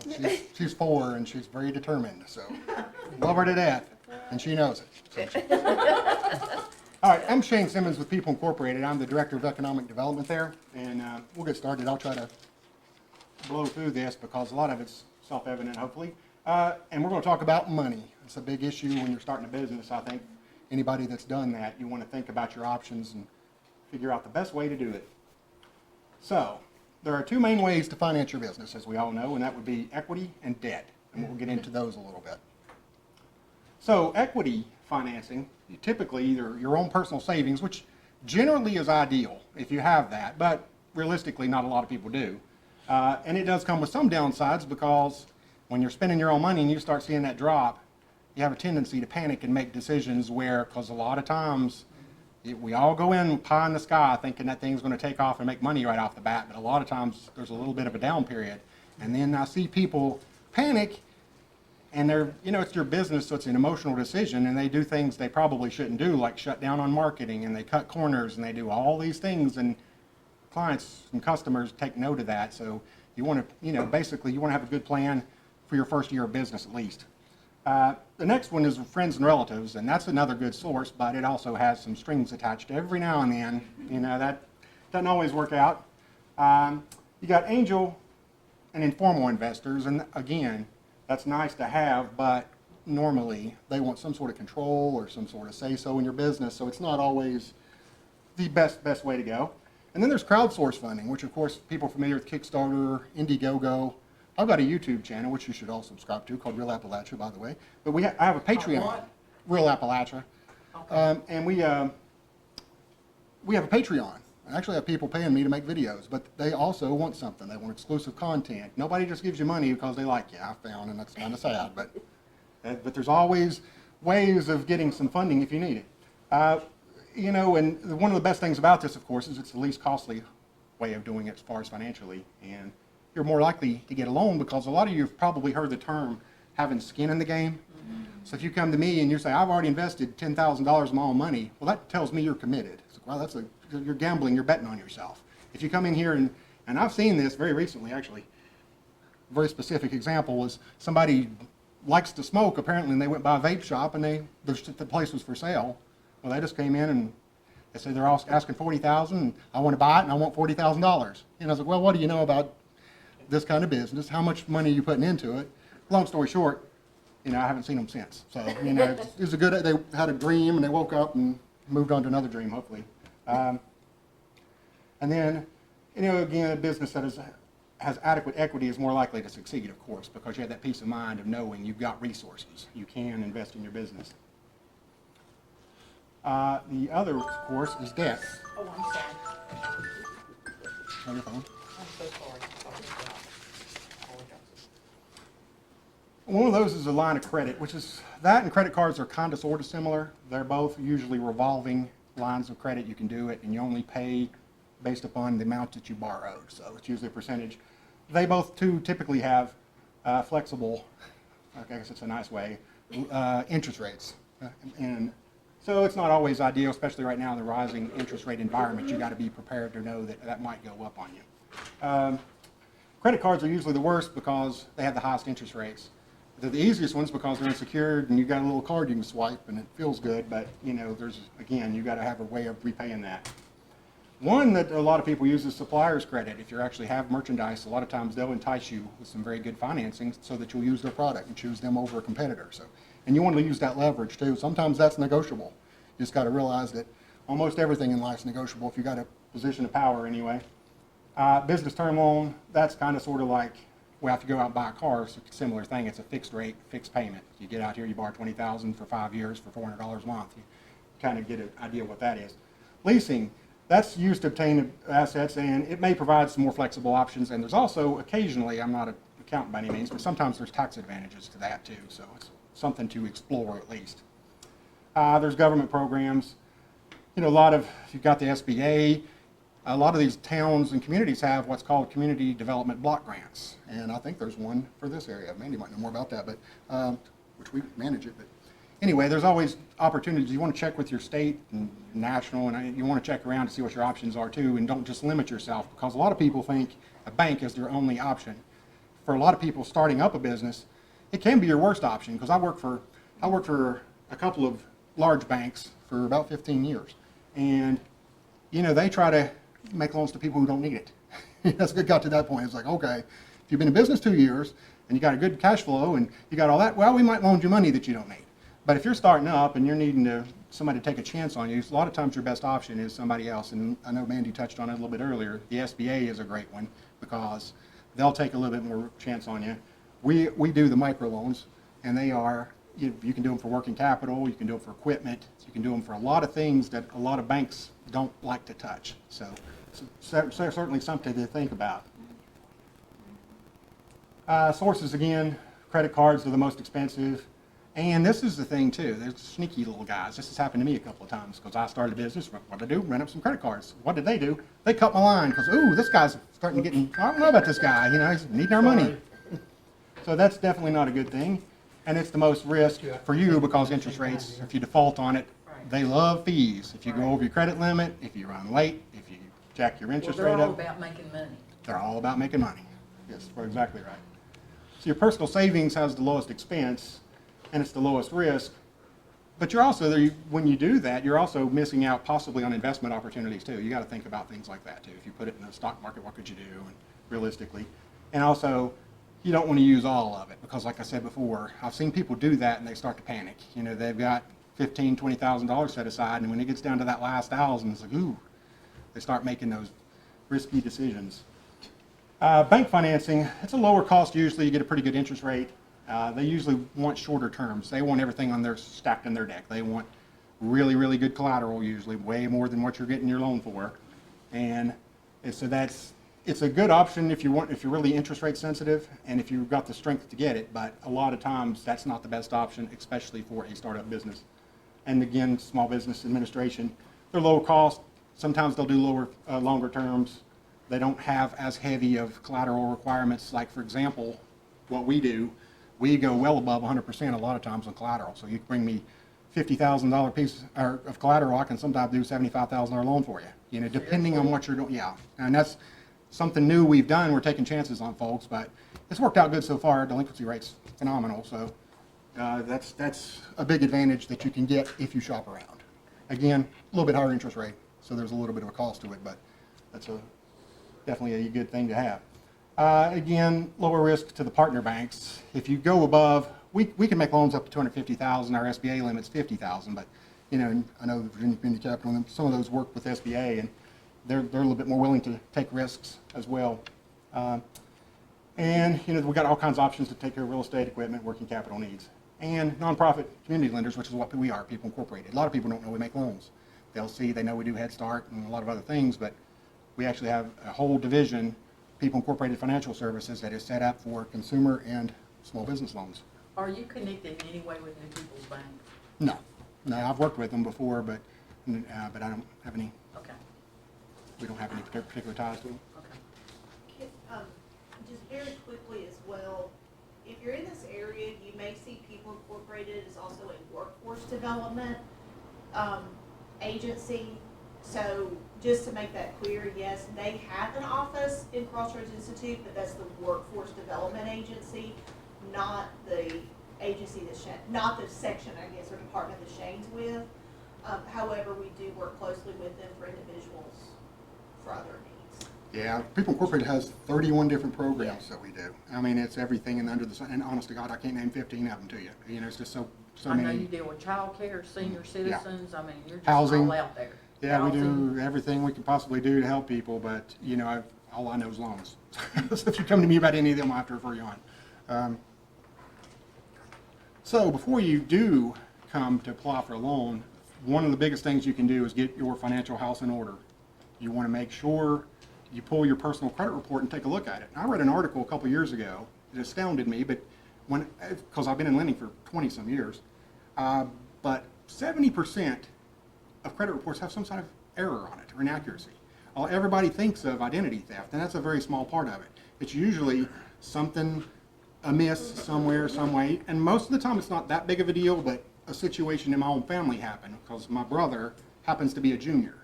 So there was Billy Simmons the first, Billy Simmons Jr., they had the same address. Well, he went out and started getting turned down for loans all the time, and he's like, what in the world, I got perfect credit. Well, they started slapping both of their credit on one report.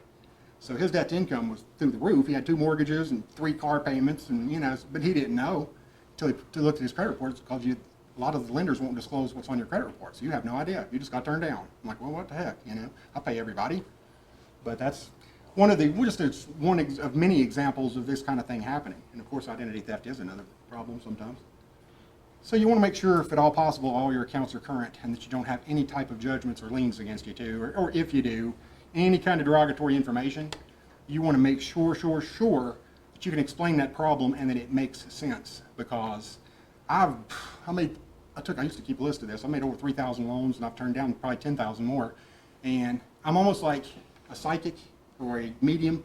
If I looked at your credit report, I could sit down there and tell you your life story. It's like, oh, you have a spending problem, and you don't have discipline, or you like to build things. You know, I can just tell where you spend your money by your credit report, and you know a lot about somebody. So if you've had problems, we've all had problems. We've all. If you've had problems, be honest about what it was and what you did to fix it and why it won't happen again. And people, I love to take chances on people. If you come to me and you've had a hard luck story, by golly, I'll still take a chance on you. But if I feel like you're not being upfront and honest, that's not a good sign, because you can't build a relationship on dishonesty. That's just not a good, just like I said, I've had tough times. You might want to say that twice. Yeah, really. Well, I mean, for example, myself, I paid off Wells Fargo, had 0% financing on some furniture. Well, I paid it off way early, and I thought. I came up a couple dollars short. They mailed me a letter, and I assumed it's paid off. So I didn't even open it. I knew I paid it off. I thought, this is the letter verifying that I paid this off, so I ain't got time to read this. Well, they sent me another letter, and then all kinds of things. Next thing you know, I have a thing showing up 60 days late on me on my credit report. And I'm like, I'm still fighting them over that. But that's my story, and I can prove it. But anyway, that's just the thing. If you want to be able to explain what caused the situation and why it won't happen again and why you're a good bet. Another thing to have too is, whether it's personal or business, if you've been in business, they'll definitely want to see your tax returns, financial statements, cash flow a lot of times, business plan if you're a startup. And I tell you, Mandy and Jenny do such a great job. I can't endorse them enough. I love all the SBDCs, but these guys are right up at the top. So if you need help with anything like that, please go see them. They're great partners for you. So, but if you have that kind of stuff, it shows that you're prepared. You put that thought into, you put that work in yourself. You know, even sometimes if you don't have a lot of money to invest in your own business, I want to know that you're thinking about it. You're really prepared for what could possibly happen, whether that's good or bad. And also any kind of financial documents that could help a lender, like copies of what you have for collateral, what it is, and all that kind of thing is certainly helpful. And also, this is kind of selfish, but I want to make that neat too, because it puts a little bit of your image out there. First impression is if you come in here and your stuff's sloppy, well, what's that say? If you're coming in here, first time I meet you, and you smell like gasoline and you got dirt stains on your pants. You're disorganized. Yeah, you look disorganized. That's how I feel today, so glad I'm not applying for a loan. But anyway, moving right along. And this actually happened yesterday. This is a prime time for this to happen. So be specific in what you're asking for. You need to know exactly how much you need and what you need it for. Because we had this is Northern Virginia, so anyway, they had two professors who just retired from college, and they have what sounds to be a great idea. But they came in and asked how much we all lend on the microloans. So it's $50,000, okay. And then they had it was the most vague thing about what they're going to spend the money on. So they sent this application in. They had, well, we're just going to pay insurances and fees and all this other stuff. And it's like, well, that's great, but how do I know how much all this stuff costs? So as much as you can get itemized information, that is going to help you tremendously, because we had to decline it because I'm not going to write you a check. It's like, it sounds like a good idea, but if I don't know where it's going and how much you need it and what you need it for, that's not very helpful. So they're going to go back and get all that together, and hopefully we'll be able to help them out with it. But it's never a good look when you come in there and you don't really, how much would you give me? That's not very helpful. You said college professors? Yeah, you think, well, Yeah. It happens. Also, you want to know what your primary source of repayment is. So what if a doomsday scenario happens? Well, here's the first one. I'm sorry, I got a little ahead of myself on that. You want to know your debt service coverage. A lot of you are familiar with the terms debt to income ratio for your personal. Well, this is kind of for your business. It shows what your cash flow, can you make this payment and still make enough money to keep your business floating. So that would be your earnings before interest, taxes, and depreciation divided by your total debt service. And it basically comes out to be your own personal debt to income as well. A lot of times those are both factors in that. So I just want to make sure that what you're doing is going to make enough money to pay that back. And if not, then what is your backup plan, your second source of repayment? If, like I said, the doomsday scenario comes in and things don't work out the way you planned and hoped, how are you going to pay your money back? And you need to have a pretty good, strong plan for that. Of course, if you do have capital, that's great, because that's very comforting. But if you don't, what else can you do to liquidate? What are you going to sell your what are you going to do? How are you going to pay us back? How are we going to get our money back? Because I've got to explain it to somebody else. If this thing goes downhill, they march Shane Simmons up there, and he tells them, I have to tell them why in the world I made that loan. So, and also, if possible, sometimes you need guarantors, somebody to back you up on it, and additional collateral. Again, it goes to that skin in the game. If you don't have cash, well, if you're willing to put up, and this happened yesterday too, somebody put up their boat that they love, and a fisherman, and I'm like, well, if you're putting your boat up, you're pretty well betting on yourself that this thing's going to work out really well. So if you're willing to put that kind of thing in your personal collateral, that's a good sign for you. So here, People Incorporated, we do loans up to $250,000 for the most part. We got one loan. It's called the 9th District Development Financing, and that kind of ties into the tourism that Becky was talking about. It's very specific to tourism, but if you're opening a business like that, you can get a 3.5% interest rate on those. And right now we have a little bit over $500,000 to play with, so we can make a loan up to that amount if somebody's got that. So, and we've made a couple down in this area, I believe, back in the day anyway. So normally we do ours up to 10 years. We're getting a little bit, I'm pushing really hard to get more lax on this kind of stuff, because we've amortized a few for 20 years, because we really want to be, aggressively helping people especially for tourism. And then our interest rates on other loans are normally between 4.5% to 7.5%. And we just switched this in the last few months. We do risk-based pricing. So we put a little calculator in there that puts in your credit and your cash flow and all that kind of stuff, and it comes up with a number sort of like a credit score, and if you fit into certain categories, you can get better interest rate. I used to be all 7.5%, so I'm really happy that we're working with people, because 4.5% interest rate right now is really, really, really good. It's probably going to be going up soon, but as long as I can keep it down there, I'm going to try to. And again, we do training and technical assistance as well. One thing that a lot of times you've got a great idea or a great skill for a business, but nobody's good at everything. You can't be, you come in here and you're a great plumber, doesn't mean you're great at marketing and good at social media and you're good at accounting and doing all this kind of stuff. So the best thing you can do to help yourself in a business is to not try to do everything. And if you're doing well, you won't have time to do everything. So you really need to build a team, and that's why I love when people come to these kind of things, because you can build a team here. You get a lot of people that can help you in a lot of different ways, and that way you don't feel like you're out there on an island and doing this stuff by yourself. You can have people that have experiences, because believe me, you put all this together. We've heard every story in the book. We've seen every scenario, so we'll do anything we can to possibly help you. So that is the end of my presentation. I am not Johnny Repass, believe me. My name is Shane Simmons, but it would be ssimmons@peopleinc.net if you need to email me, or you can talk to Johnny. He's a good guy too. So. Do we have your business card? His information's on in your packet with, or it lists all the folks. Okay, gotcha. That one. He's on this That's all one. yours. That He's one. on this one. Actually, my business cards are sitting beside my kitty food that I just bought. So I didn't get to bring them today.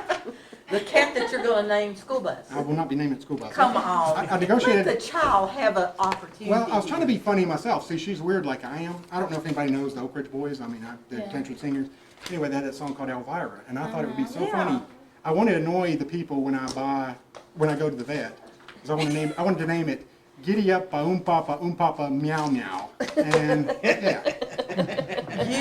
You don't want to name it School Bus? I believe I'd go back to School Bus. Well, no, I'm thinking now I'm gonna call it G, just an initial G. But then now she wants to name it. I said I'll name it. That's his last name, so it'll be. Is this your cat or her cat? It's gonna be mine because she was with me half the time. She's 4. I think. It'll love you. That's cute. Thanks, Shane, appreciate it. It's credit and coming from a lender is very important, and you need to be prepared before you even go seek financing, so that's one of the keys. Have your house in order.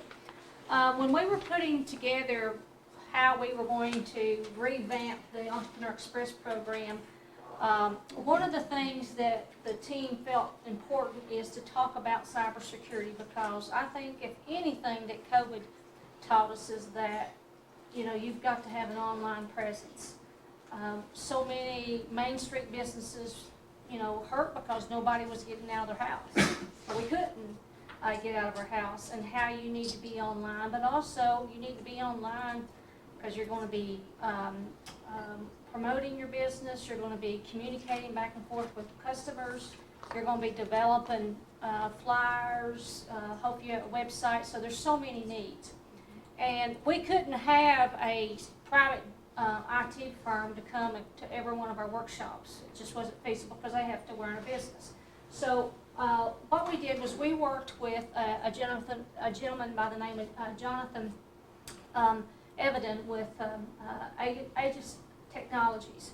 And Jonathan, I said, could you put some thoughts together and let's get online and record that for you. And it's not Spielberg quality, trust me, it was on a Zoom call. But just share some major tips as an IT firm that's gotten people out of messes. If you're on Facebook at all, you see how people get hacked so often. Well, the last thing you want to do is have customer data up there and be hacked.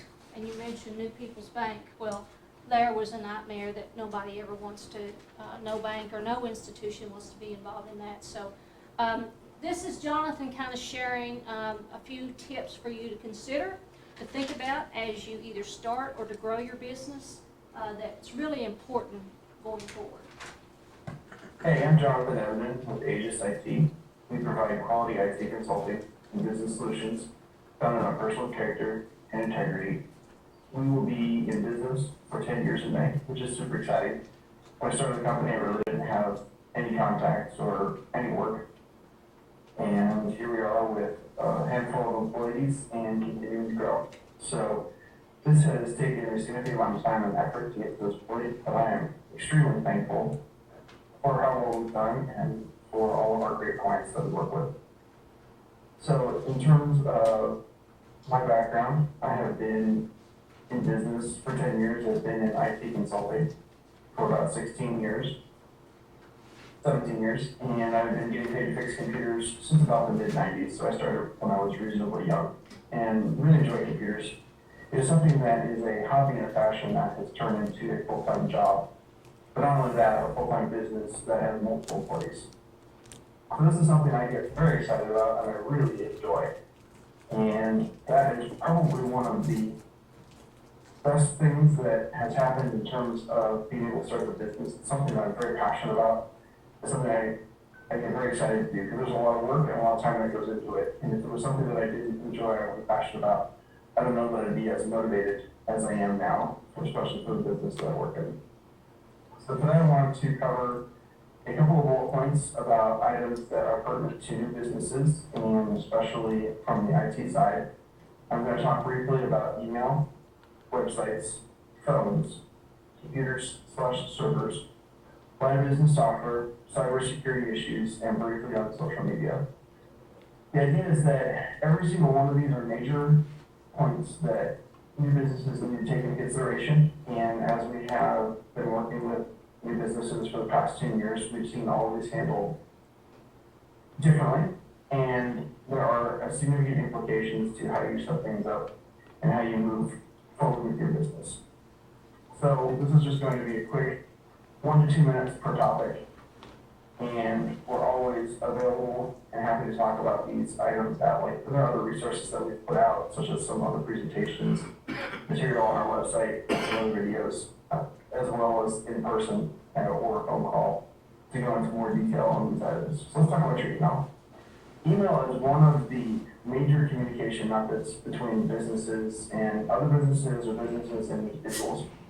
It's something that is frequently first point of contact. We get a lot of people contacting us by email first. Maybe they found us on the website, maybe they found us on social media, maybe they got referred to us by a friend, and then they send us an email.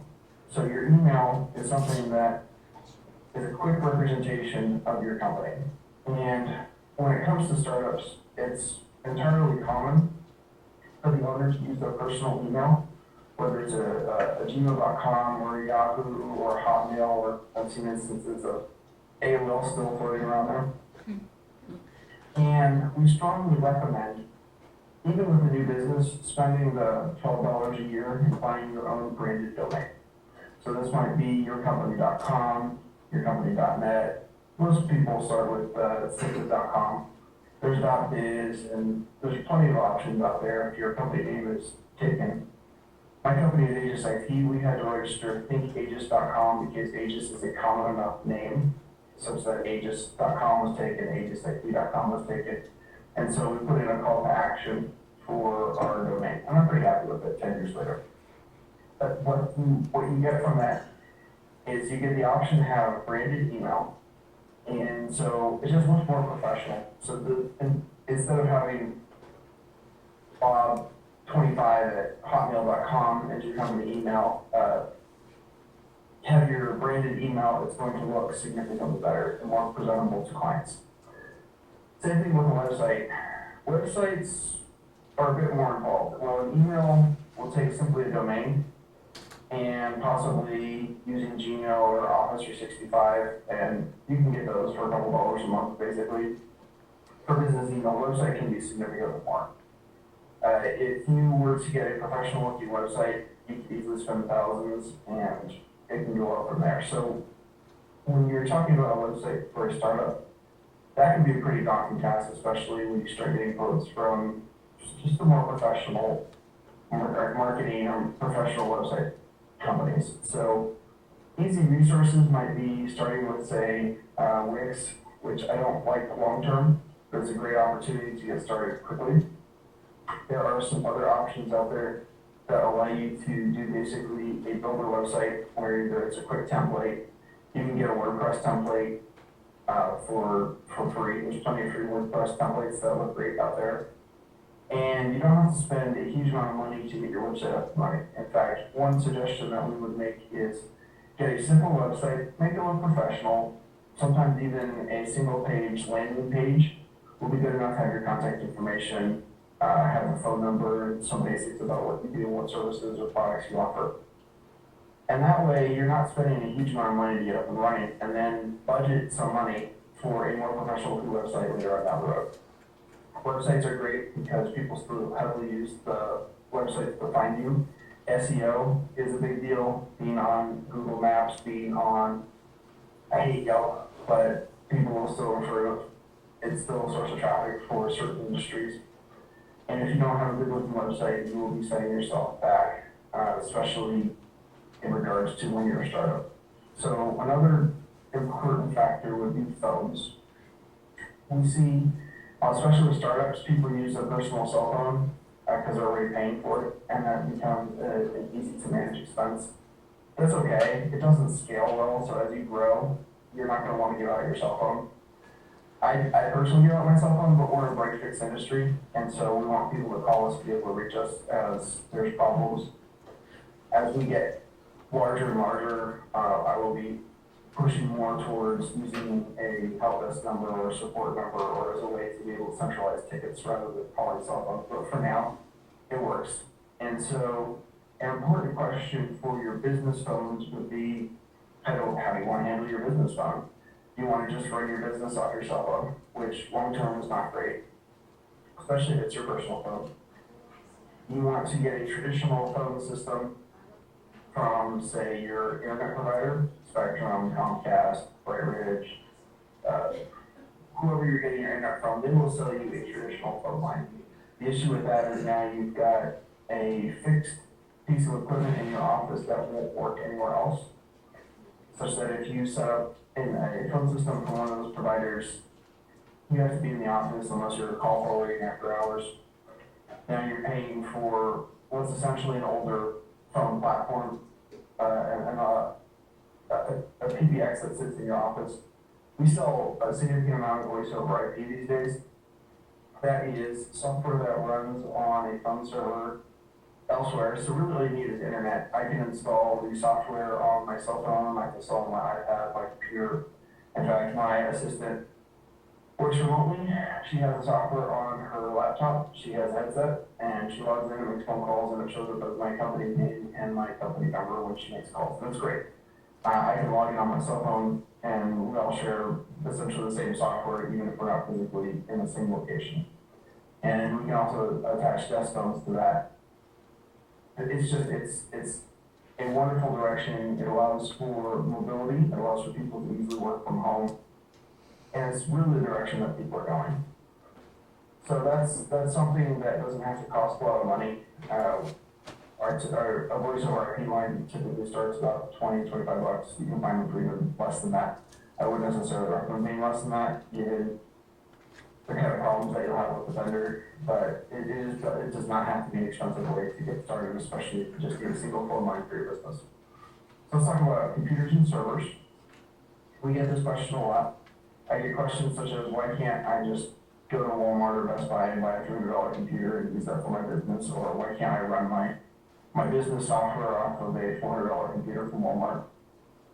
Question is, the answer is it's not going to be very good.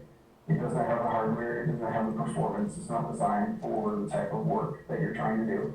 And so that will die pretty quickly. It might not even die, it just is not going to hold up very well.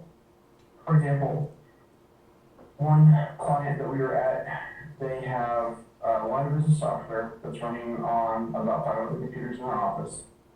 And the computer that's running on is still running Windows 7. It's about an 11-year-old computer. And when I say computer, it's a desktop. And it doesn't have enough RAM, and it doesn't have enough processing, and things are running slowly in their office. And for a startup, the cost of a computer can be pretty expensive, especially if you're buying a full-fledged server. In their particular case, if they were to upgrade and use another workstation, the hardware would be somewhere in the $800 to $900 range plus service time, versus a full-fledged server, which would be anywhere from $4,000 to $5,000 for what they needed.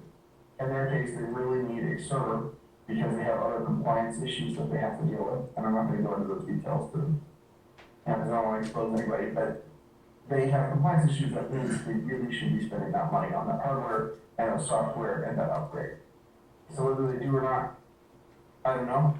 We simply recommend. We can't and won't force anybody to do anything, but my recommendation to them is spend the money and get the infrastructure that lets them provide the compliance and the management that they need. However, when you're doing a startup, that can be a pretty decent amount of money whether it's something that you need right away or something that you need later.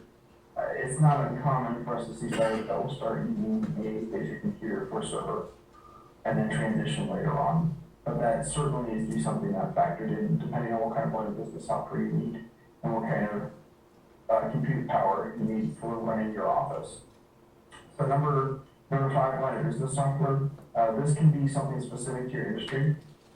For example, we support a number of dentists, and now we're on our 3rd different dental package that we're supporting. One of our clients switched dental vendors, and so now we're able to support a 3rd different dental package. You have a specific line of business software. Do you have manufacturing software? Do you have point of sale software? If you're selling brick and mortar versus online, do you have something to manage all your inventory? Do you have something to manage your sales? QuickBooks is probably one of the biggest pieces of software that we support. Almost all of our clients across all of our industries run QuickBooks for their business, whether it's their accountant or them in-house. So QuickBooks is a huge line of business software that we support. And that can be somewhat challenging to set up to make sure that if you need multiple people in there at the same time, or if you need, say, your accountant to access it remotely, that all factors into how we set it up and how we make it work. So it's not uncommon for the line of business software requirements to drive what kind of computers we purchase and what kind of servers we purchase. And so, for example, with our dental clients, the line of business software actually has higher requirements than what we would typically purchase. And so we have to buy better computers for our dental offices to meet the minimum hardware requirements for that dental software. Whether that's overkill or not, doesn't matter. That's what that vendor wants. And so we buy what that vendor wants. And in that case, that line of business software is what's dictating and driving that hardware purchase. Number 6, cybersecurity. So cybersecurity is an increasingly important topic. And the common question that we get is, why would anyone be interested in us? We have a small network, we have a small data set, we hardly have anything that would be of interest. And the answer is, you have fast internet, probably. You have a computer that can send out lots of emails and lots of scams, and so your data is valuable, your hardware and your bandwidth is valuable. You might have sensitive information, employee information, identity theft, medical theft is actually a big deal. Depending on your industry, maybe you've got a bunch of credit cards from clients and customers. So even something that's a startup or even something that's small, cybersecurity is a pretty big deal. And so we have software that helps with preventing ransomware. We have software that allows us to manage and scan networks.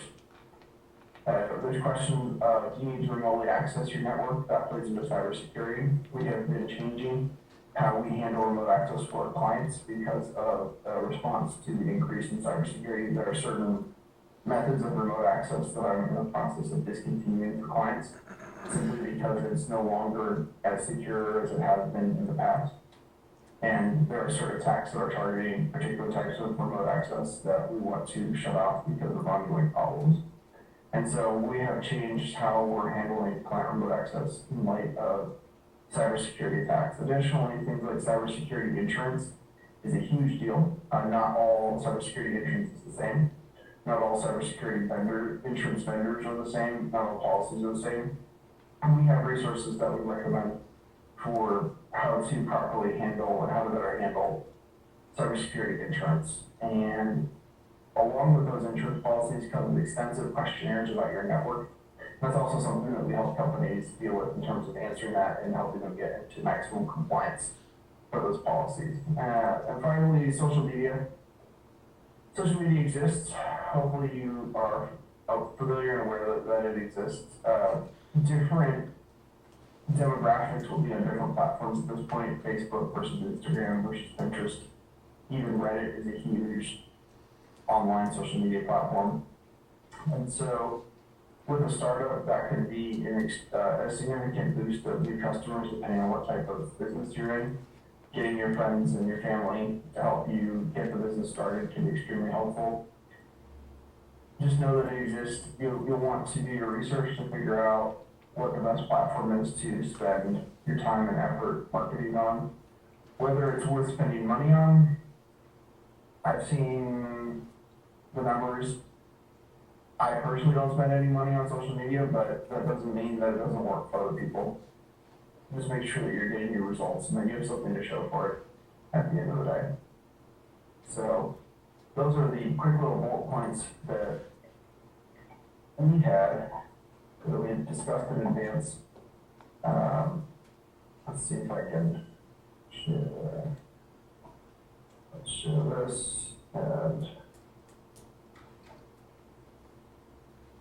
typically what we say is, if you have any questions, this is my email, website, LinkedIn, phone number.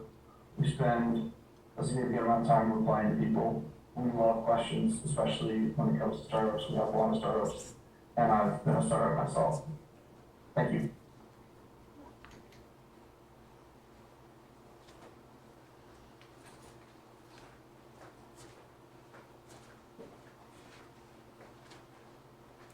I will send Jonathan a note and say thank you. He saved me Saturday morning. Saturday's my cartoon day.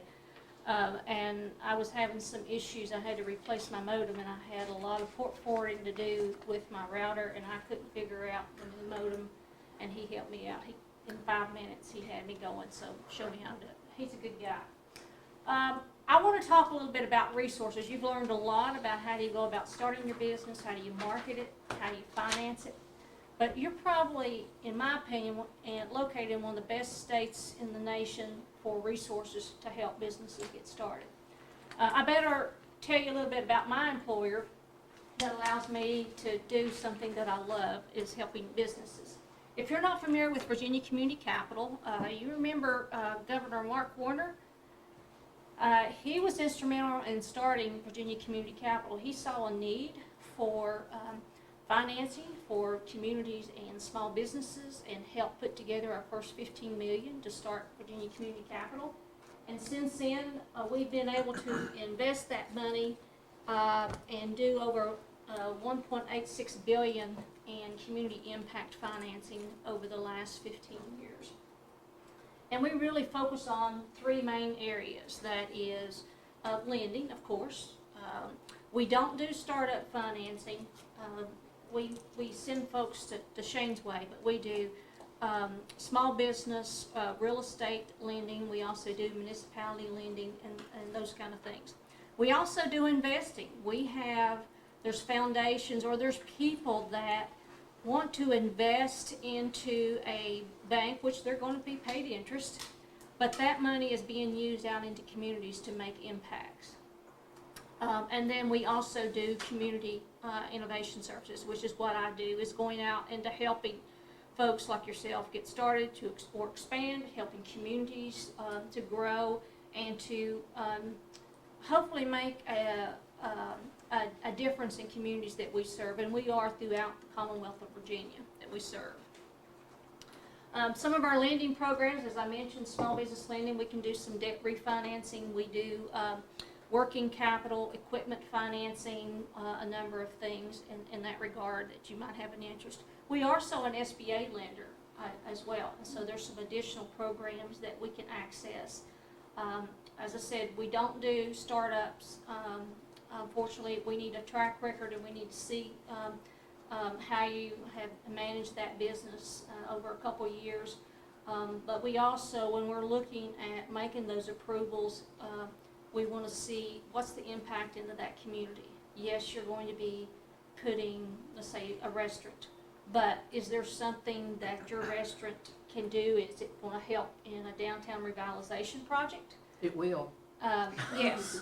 Is it fitting the need? Are you going to have fresh foods? Because Virginia, it's amazing that there are gaps in fresh foods available in communities in Virginia. So are you doing that? So we look at that and others and the number of jobs you're creating. So, it's not one size fits all.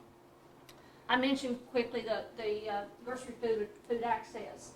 We do have lending programs working with Virginia Department of Agriculture that provides us financing and technical assistance help that can help you looking at fresh food initiatives. And I've got Lauren Simone contact information on there. She is our guru.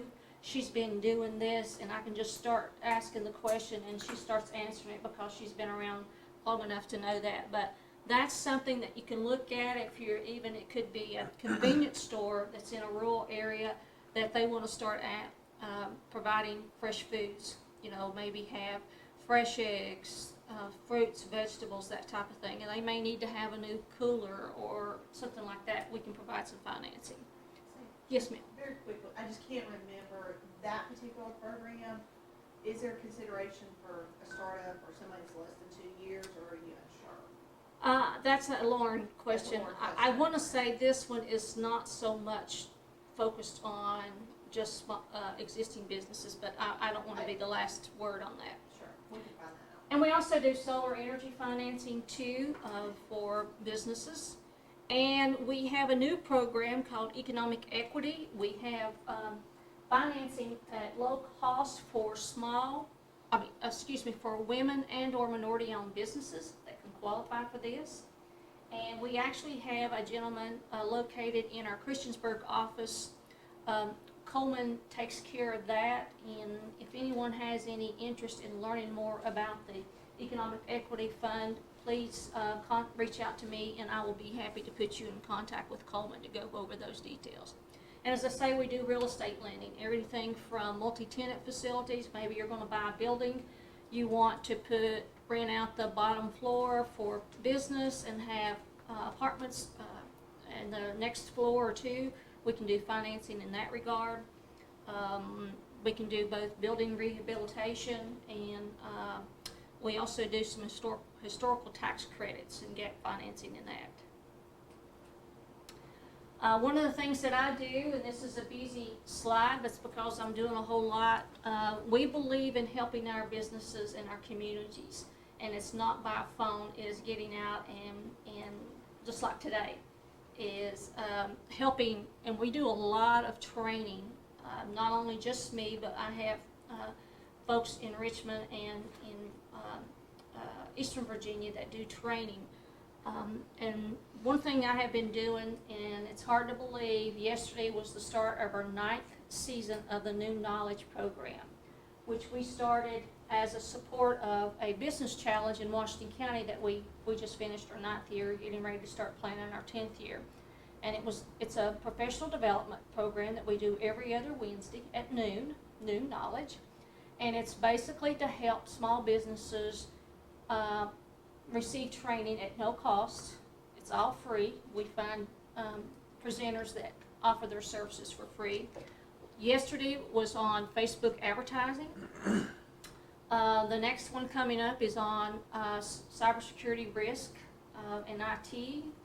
We've got sessions coming up on Canva. Has anybody heard about Canva to do? Well, okay, that's if you're doing some desktop publishing. If you're doing Facebook posts, you're designing your menu, whatever, they do a little bit of everything. We have workshops coming up, a number of those. So we offer about 20 a year, and we stream those, and you can find all of those, probably over 170 videos that's been uploaded to youtube.com/new knowledge. And you'll find those there that we've had over the years on every kind of topic. I know we had 4 sessions in a row all focused on QuickBooks. How do you get set up, how you do your invoicing, some custom work, all kinds of stuff from a CPA in Abington do that. So there's tons and tons of info there that's available for you. And if you want to find other sessions there it is. You can also go on our website and find others that are being offered up in Virginia. One of these sessions I wanted to have is Credit 101, and Lauren is going to do a session on the healthy food initiative. So if you can think of it, we've probably already got it scheduled or getting ready to have it. Is BCC a government agency? No, we are a nonprofit, but have a for-profit bank. We're one of 9 in the nation that's made like that. So that gives us access. Being a nonprofit, we do get access to grant funds that we can turn around and put into projects That's why the economic equity, we got grant fund to do that. I mentioned to Becky getting ready to do a regional pitch contest, and I had a foundation do a grant for that, and that will be focused on women and minority-owned businesses, because, mostly existing businesses. It would have to be existing, because that's what the foundation said. This is how we want to do it. So we work within their means to do that. And we got quite a bit of money on that economic equity to do also financing. I wanted to mention some other state agencies that you ought to consider. If you've never heard of Department of Housing and Community Development, you've probably not been in one area in Southwest Virginia that Department of Housing and Community Development, or as we say, DHCD, is not touched in one way. Helping communities access grant funds, to build bridges, to put in water lines and so forth, but they're also involved in community and economic development.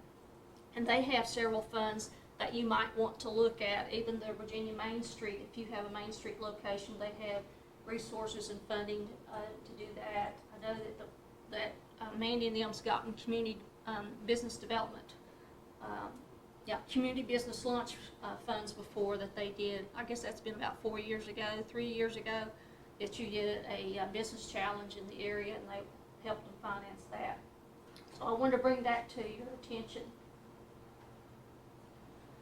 Also, Department of Agriculture has a number of programs, and they are the ones that gave us the funding for the fresh food initiatives, and they also have other resources. If you're growing something, you can go there and it might be something you want to put in their annual, I don't know if they still do it, they did a number of years ago, have a catalog of Virginia grown programs and so forth. And if you have an agricultural business, you might want to be listed in there. Same way with wineries and other things. They have resources available. Small Business Administration, SBA, tons and tons of resources available through the SBA. Mandy knows the SBA well because they receive funding through the Small Business Administration. You may have heard of something called SCORE.org. They have SCORE offices, but they have, you can learn a lot about their loans and how they go about it. But if you're just starting out and you want to look at how do I start out developing a business plan, well, they have templates and stuff. You can go in there and look at the different types and download it, and that gives you a started. Because I don't know about you, is that blank sheet of paper when you're starting a project is the most intimidating until you can get the ideas flowing. So that would give you some ideas of how to do that. Some other markets that you might want to look at as you start and grow your business, it's always looking for new markets of opportunity. You have to. And don't put all your eggs in one basket. One area that I encourage folks a lot is to look at selling to the state of Virginia. They're buying about $7 billion annually in goods and services, but you can't just pick up the phone and call social services, said, I sell printing, I want to sell to you. You can't do that. You have to get your business registered on Virginia's electronic procurement system, or they call it EVA, eva.virginia.gov. And basically what you're doing is when you're applying, you're telling them about your business, the products and services that you offer, how to get up with you. If you are a small and or woman-owned or minority-owned business, you need to get your business certified as a SWAM vendor. And what that does is there is a special set-aside out of that $7 billion that all procurement officers in Virginia must purchase annually to SWAM vendors. SWVA. Yeah, it stands for Small Woman and Minority Owned. It's on the EVA website that you go to. You have to do that even though we're in this part of Virginia? Oh yeah, it's everywhere. Oh, okay. I thought I saw somewhere that said SWAM was only for a certain part of Virginia. No, it's statewide. Okay. That could be, now some county and towns do their own type, you have to be a certain registered and so forth. but that's very rare anymore. But you can go on there and you can connect to, by getting registered, you're getting access to over 245 agencies, state agencies, that's in 900 plus localities. And the other thing that people don't think about is those other 10,000 vendors that are on EVA. Why can you not use those folks as a target? They're small businesses. You can go on the procurement system. Let's see if I got it. You can actually get tons and tons of information off of that, and it's public information. It's free access. Basically, you can create your own database to target. For example, if you say, okay, Sandy, tell me how many caterers, how much did Virginia spend with caterers last year or the last 6 months? I can show you every purchase order that was issued. We can even narrow it down to, a certain thing. Is it just doing box lunches, or if you're doing the whole thing? We could narrow it down, even including drinks and so forth. But you can also see who's getting those purchase orders, but you can also look at all the other businesses that are registered on the procurement system for a couple reasons. Could be somebody that you want to target, maybe some subcontracting opportunities, maybe somebody in Eastern Virginia got this big project and they can't print it all and they want to subcontract all of it out, and the state encourages you to also, for your third-party vendors, to be SWAM certified. So if you're on there and you're approved, then they could contact you and say, I've got this job, I'll send you the file, can you price it for me? But, it's that low-hanging fruit that lots and lots of people have never even heard of, selling to the Commonwealth and what they can do with that. You can also use that to target private sector businesses as well as state government.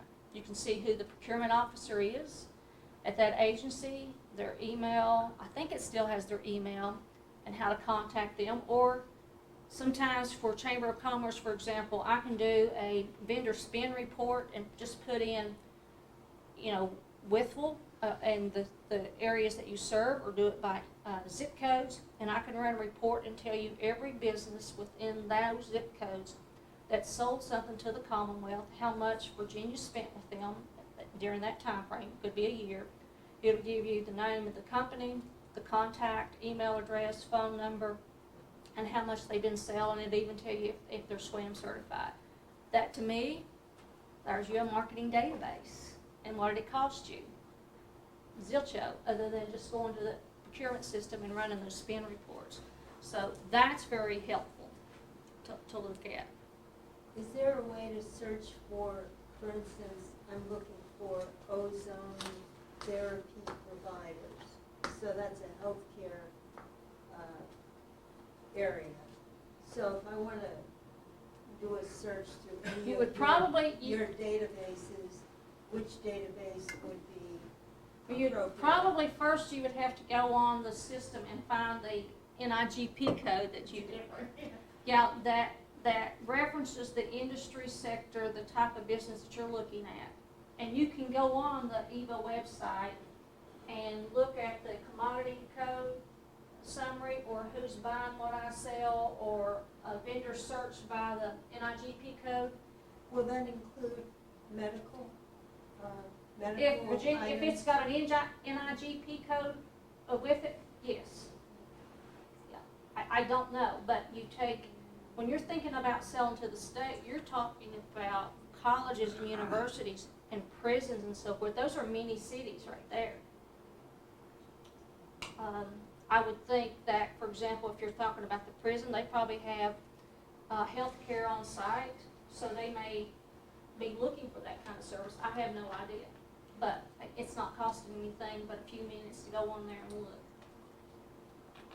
Another service is selling to the federal government. That's an even bigger market to have to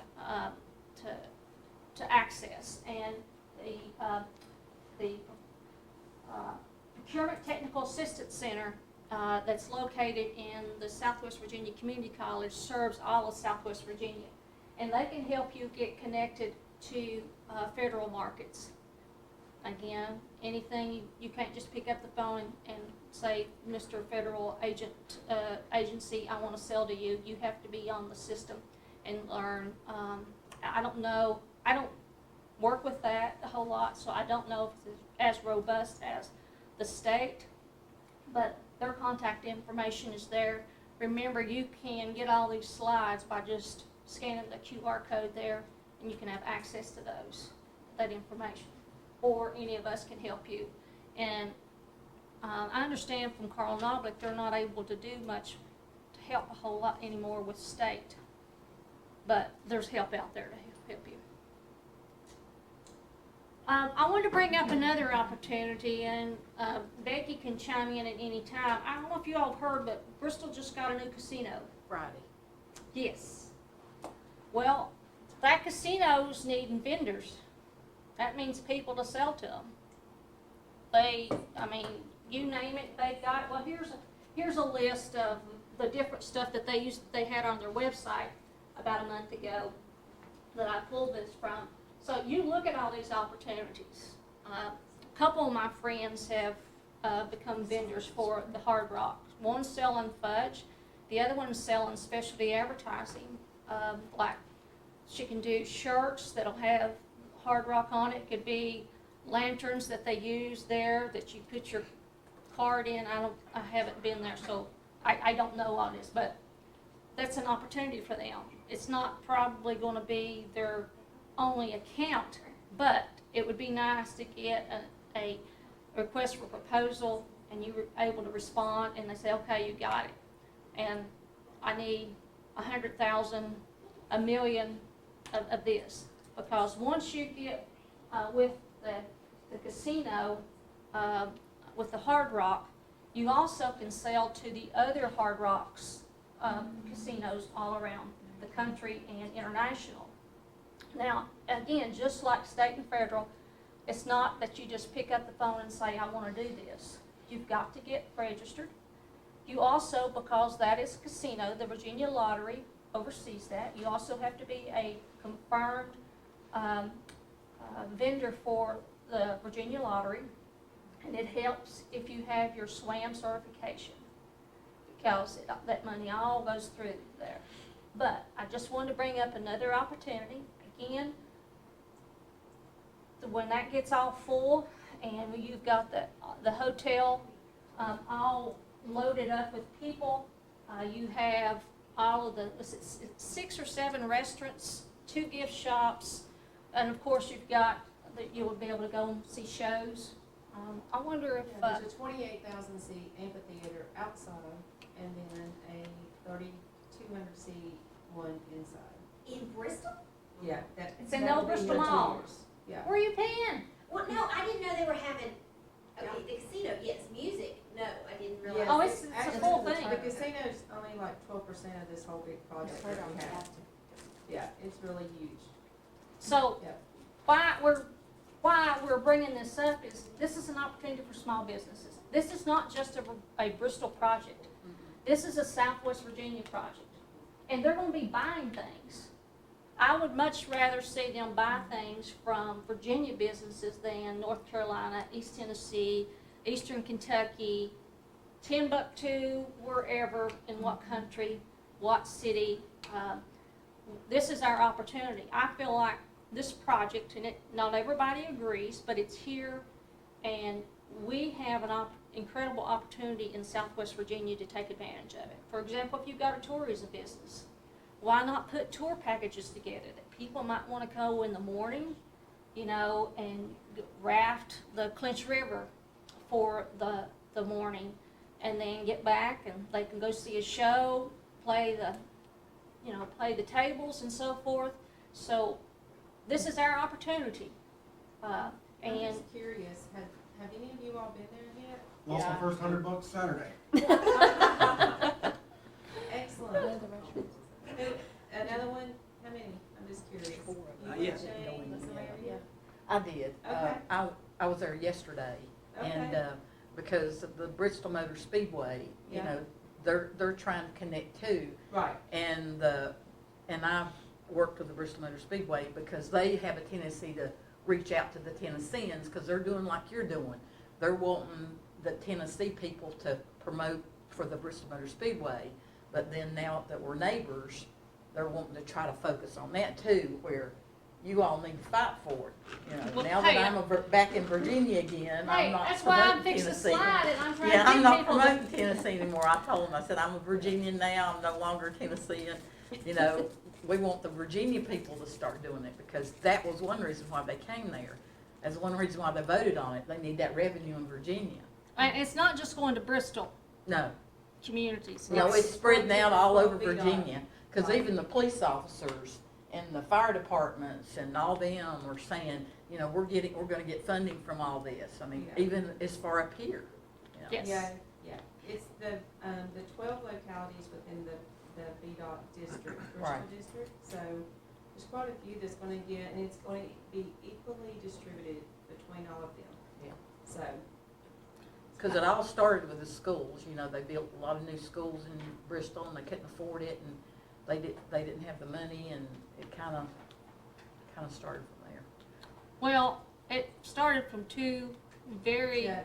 Buchanan 5 years County ago. natives. Yeah, it told did. folks. We'll and have to give them credit. Speaking of Buchanan Yes. County, Small before Emory Henrys. Yeah. Speaking of Buchanan County, before I forget, would you all lift that community? I'm from Buchanan County originally. What has happened there is just, Catastrophic. it's so heart, it just crushes me. And I just checked, there's still almost 20 folks that's still not been accounted for. And they need, that Oh, community you're needs. talking about the flooding? Yes. Oh, okay, okay. Yes, sorry. they need hope. That's what they need. And I'm a big person of faith, and I've been praying. And if you would lift those people up, I'm sorry to get off track, but What county is that, thank I'm you. sorry? It's Buchanan, Buchanan Buchanan County, Grundy, Virginia. But you know, Grundy was only slightly hit. It was more up in the Whitewood and Pilgrim's Knob and all of those areas. Yeah. So they need your prayers. Again, I'm sorry, but here's an opportunity. And before I forget, I want to mention you talking about doing an Airbnb. Why, if somebody's not staying at your Airbnb, if you don't have a rack card for the Hard Rock, if they're looking for something to do, especially keep up with what shows are coming on, that's coming up, that somebody's staying with you, they might want to know, and you might want to add that as a promotion of your facility, that you are so many miles from the Hard Rock Casino in Bristol, Virginia. Because seriously, it's only like an hour and 15, hour and a half to Bristol. So stay out of that congestion. Come stay in Galax, you know? Yeah. Now, not everybody will stay at the hotel. They'll just be, you know, they go there for the day. And honestly, we need hotel rooms. We don't have enough in Bristol. So for my other community service job, I serve on the Bristol City Council. Oh, So I will tell you, we do not have enough hotel rooms. So we are going to be pushing them out and to the Airbnbs and to any other places we can send them to. So what I'm getting at, to round it up, is opportunities there. It just takes an idea from you and some work to get registered and get on board. But I mentioned to Becky, and we're just starting out, is I was able to get a grant from a foundation. And part of that money, $50,000 of it, is I want to do one of the region's first regional pitch contests that will give away 5 $10,000 awards. It's kind of like Shark Tank, if you watch Shark Tank on TV.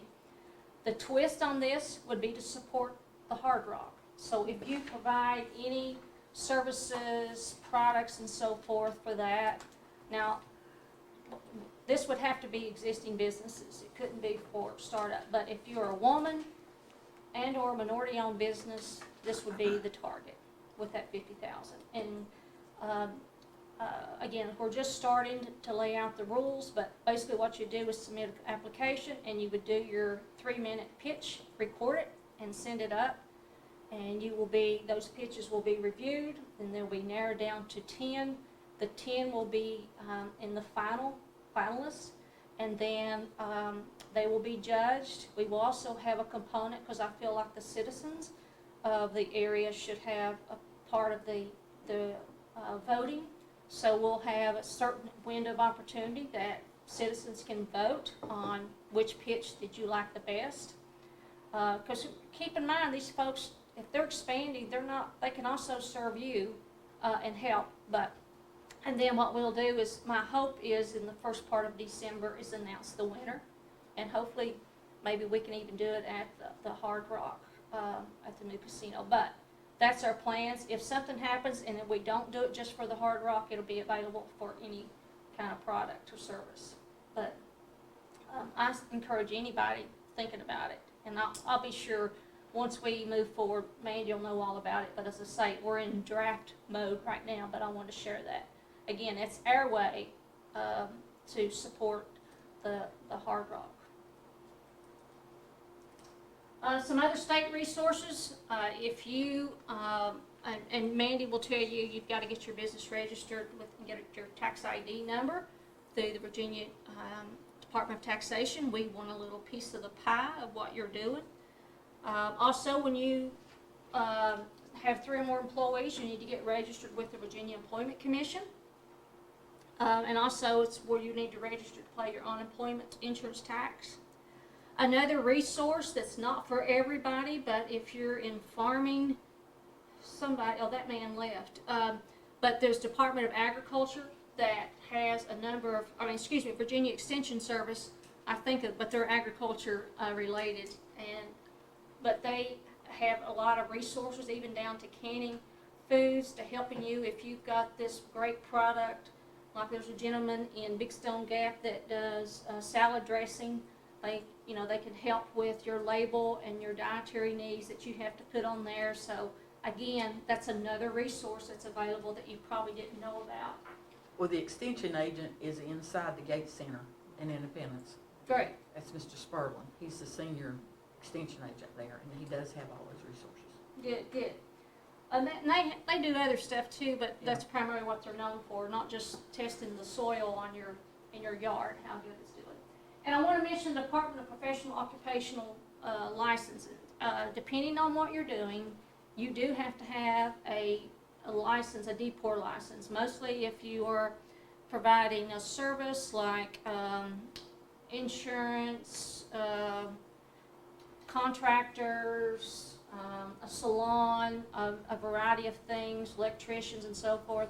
But I mentioned this too as another, talking about a free resource. Maybe you're getting ready to hire a contractor in your area, maybe for your home or your business. And you might want to check that contractor out to see if they have any issues, outstanding issues with their license and so forth. If they have any judgments or anything, it's kind of good to check them out. So there's a free resource. You can go on there, look them up, or look up looking for a contractor or a electrician. You can look them up by zip code in your area. And that's it. This is my contact information. And if there's ever anything that I can do, but primarily the reason we put the list of all of our contacts is we're doing this to help you. And that gives us the greatest blessing and pride when we can help you take that idea and turn it into something. Or we may not have the answer always. There may be, we have to say, no, you can't do it. If you come to me and say, I want to manufacture 8-track tapes, I'm probably going to do everything I can to talk you out of that. And you're looking at me like, what's 8-track tapes? Well, that was way back in the day. Way back, buddy. Way back. Way back. I still have some. It could be. But our goal was to help you, and we couldn't do it without through this partnership and to have folks like Mandy and others to come on board. But this is your opportunity. We've hit you with a lot. You were warned at the beginning, and we're right at 12. But does anyone have any questions that we didn't address somewhere in our presentation? I'm gonna think of a million as soon as I leave here. No, I'll screen my calls. Oh, you don't? No, we're here to help, and if you would, again, take a second before you leave, fill out that questionnaire, or you can do it online, do the QR code there. And thank you, and stay healthy. Show me how to scan that QR That's code.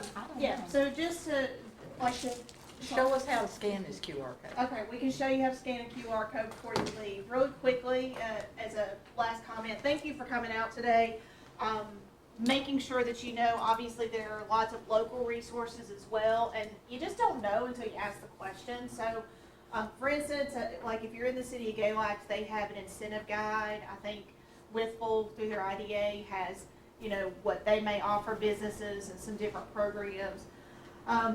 Grayson County has a tourism grant for new businesses. So what we're trying to do is act as a resource. I can't guarantee you anything, but we just want to act as a resource to be able to connect you with people.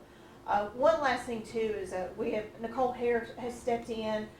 She works with the Mount Rogers Regional Partnership, which is a regional economic development organization. And there used to be kind of a, what I would say is a separation between manufacturing and industry versus mom and pop small businesses. And over the last, decade, I'd say, we've been working on trying to bridge that gap. And that is, so Nicole actually is over here one day a week working with our local economic development authority, works in other localities as well. And so that's one of the things that's advantage for us as a partnership is we're learning to hopefully how to connect you with some of those other organizations too. But thank you. If you do want some help scanning that QR code, I think any of us will be happy to do that. Take some food on your way out. Oh, yeah, I'm getting There that. are cookies and muffins. Have a, early snack or lunch. And I know we'll all be around for a few minutes if you have questions. Thank you so much for being here.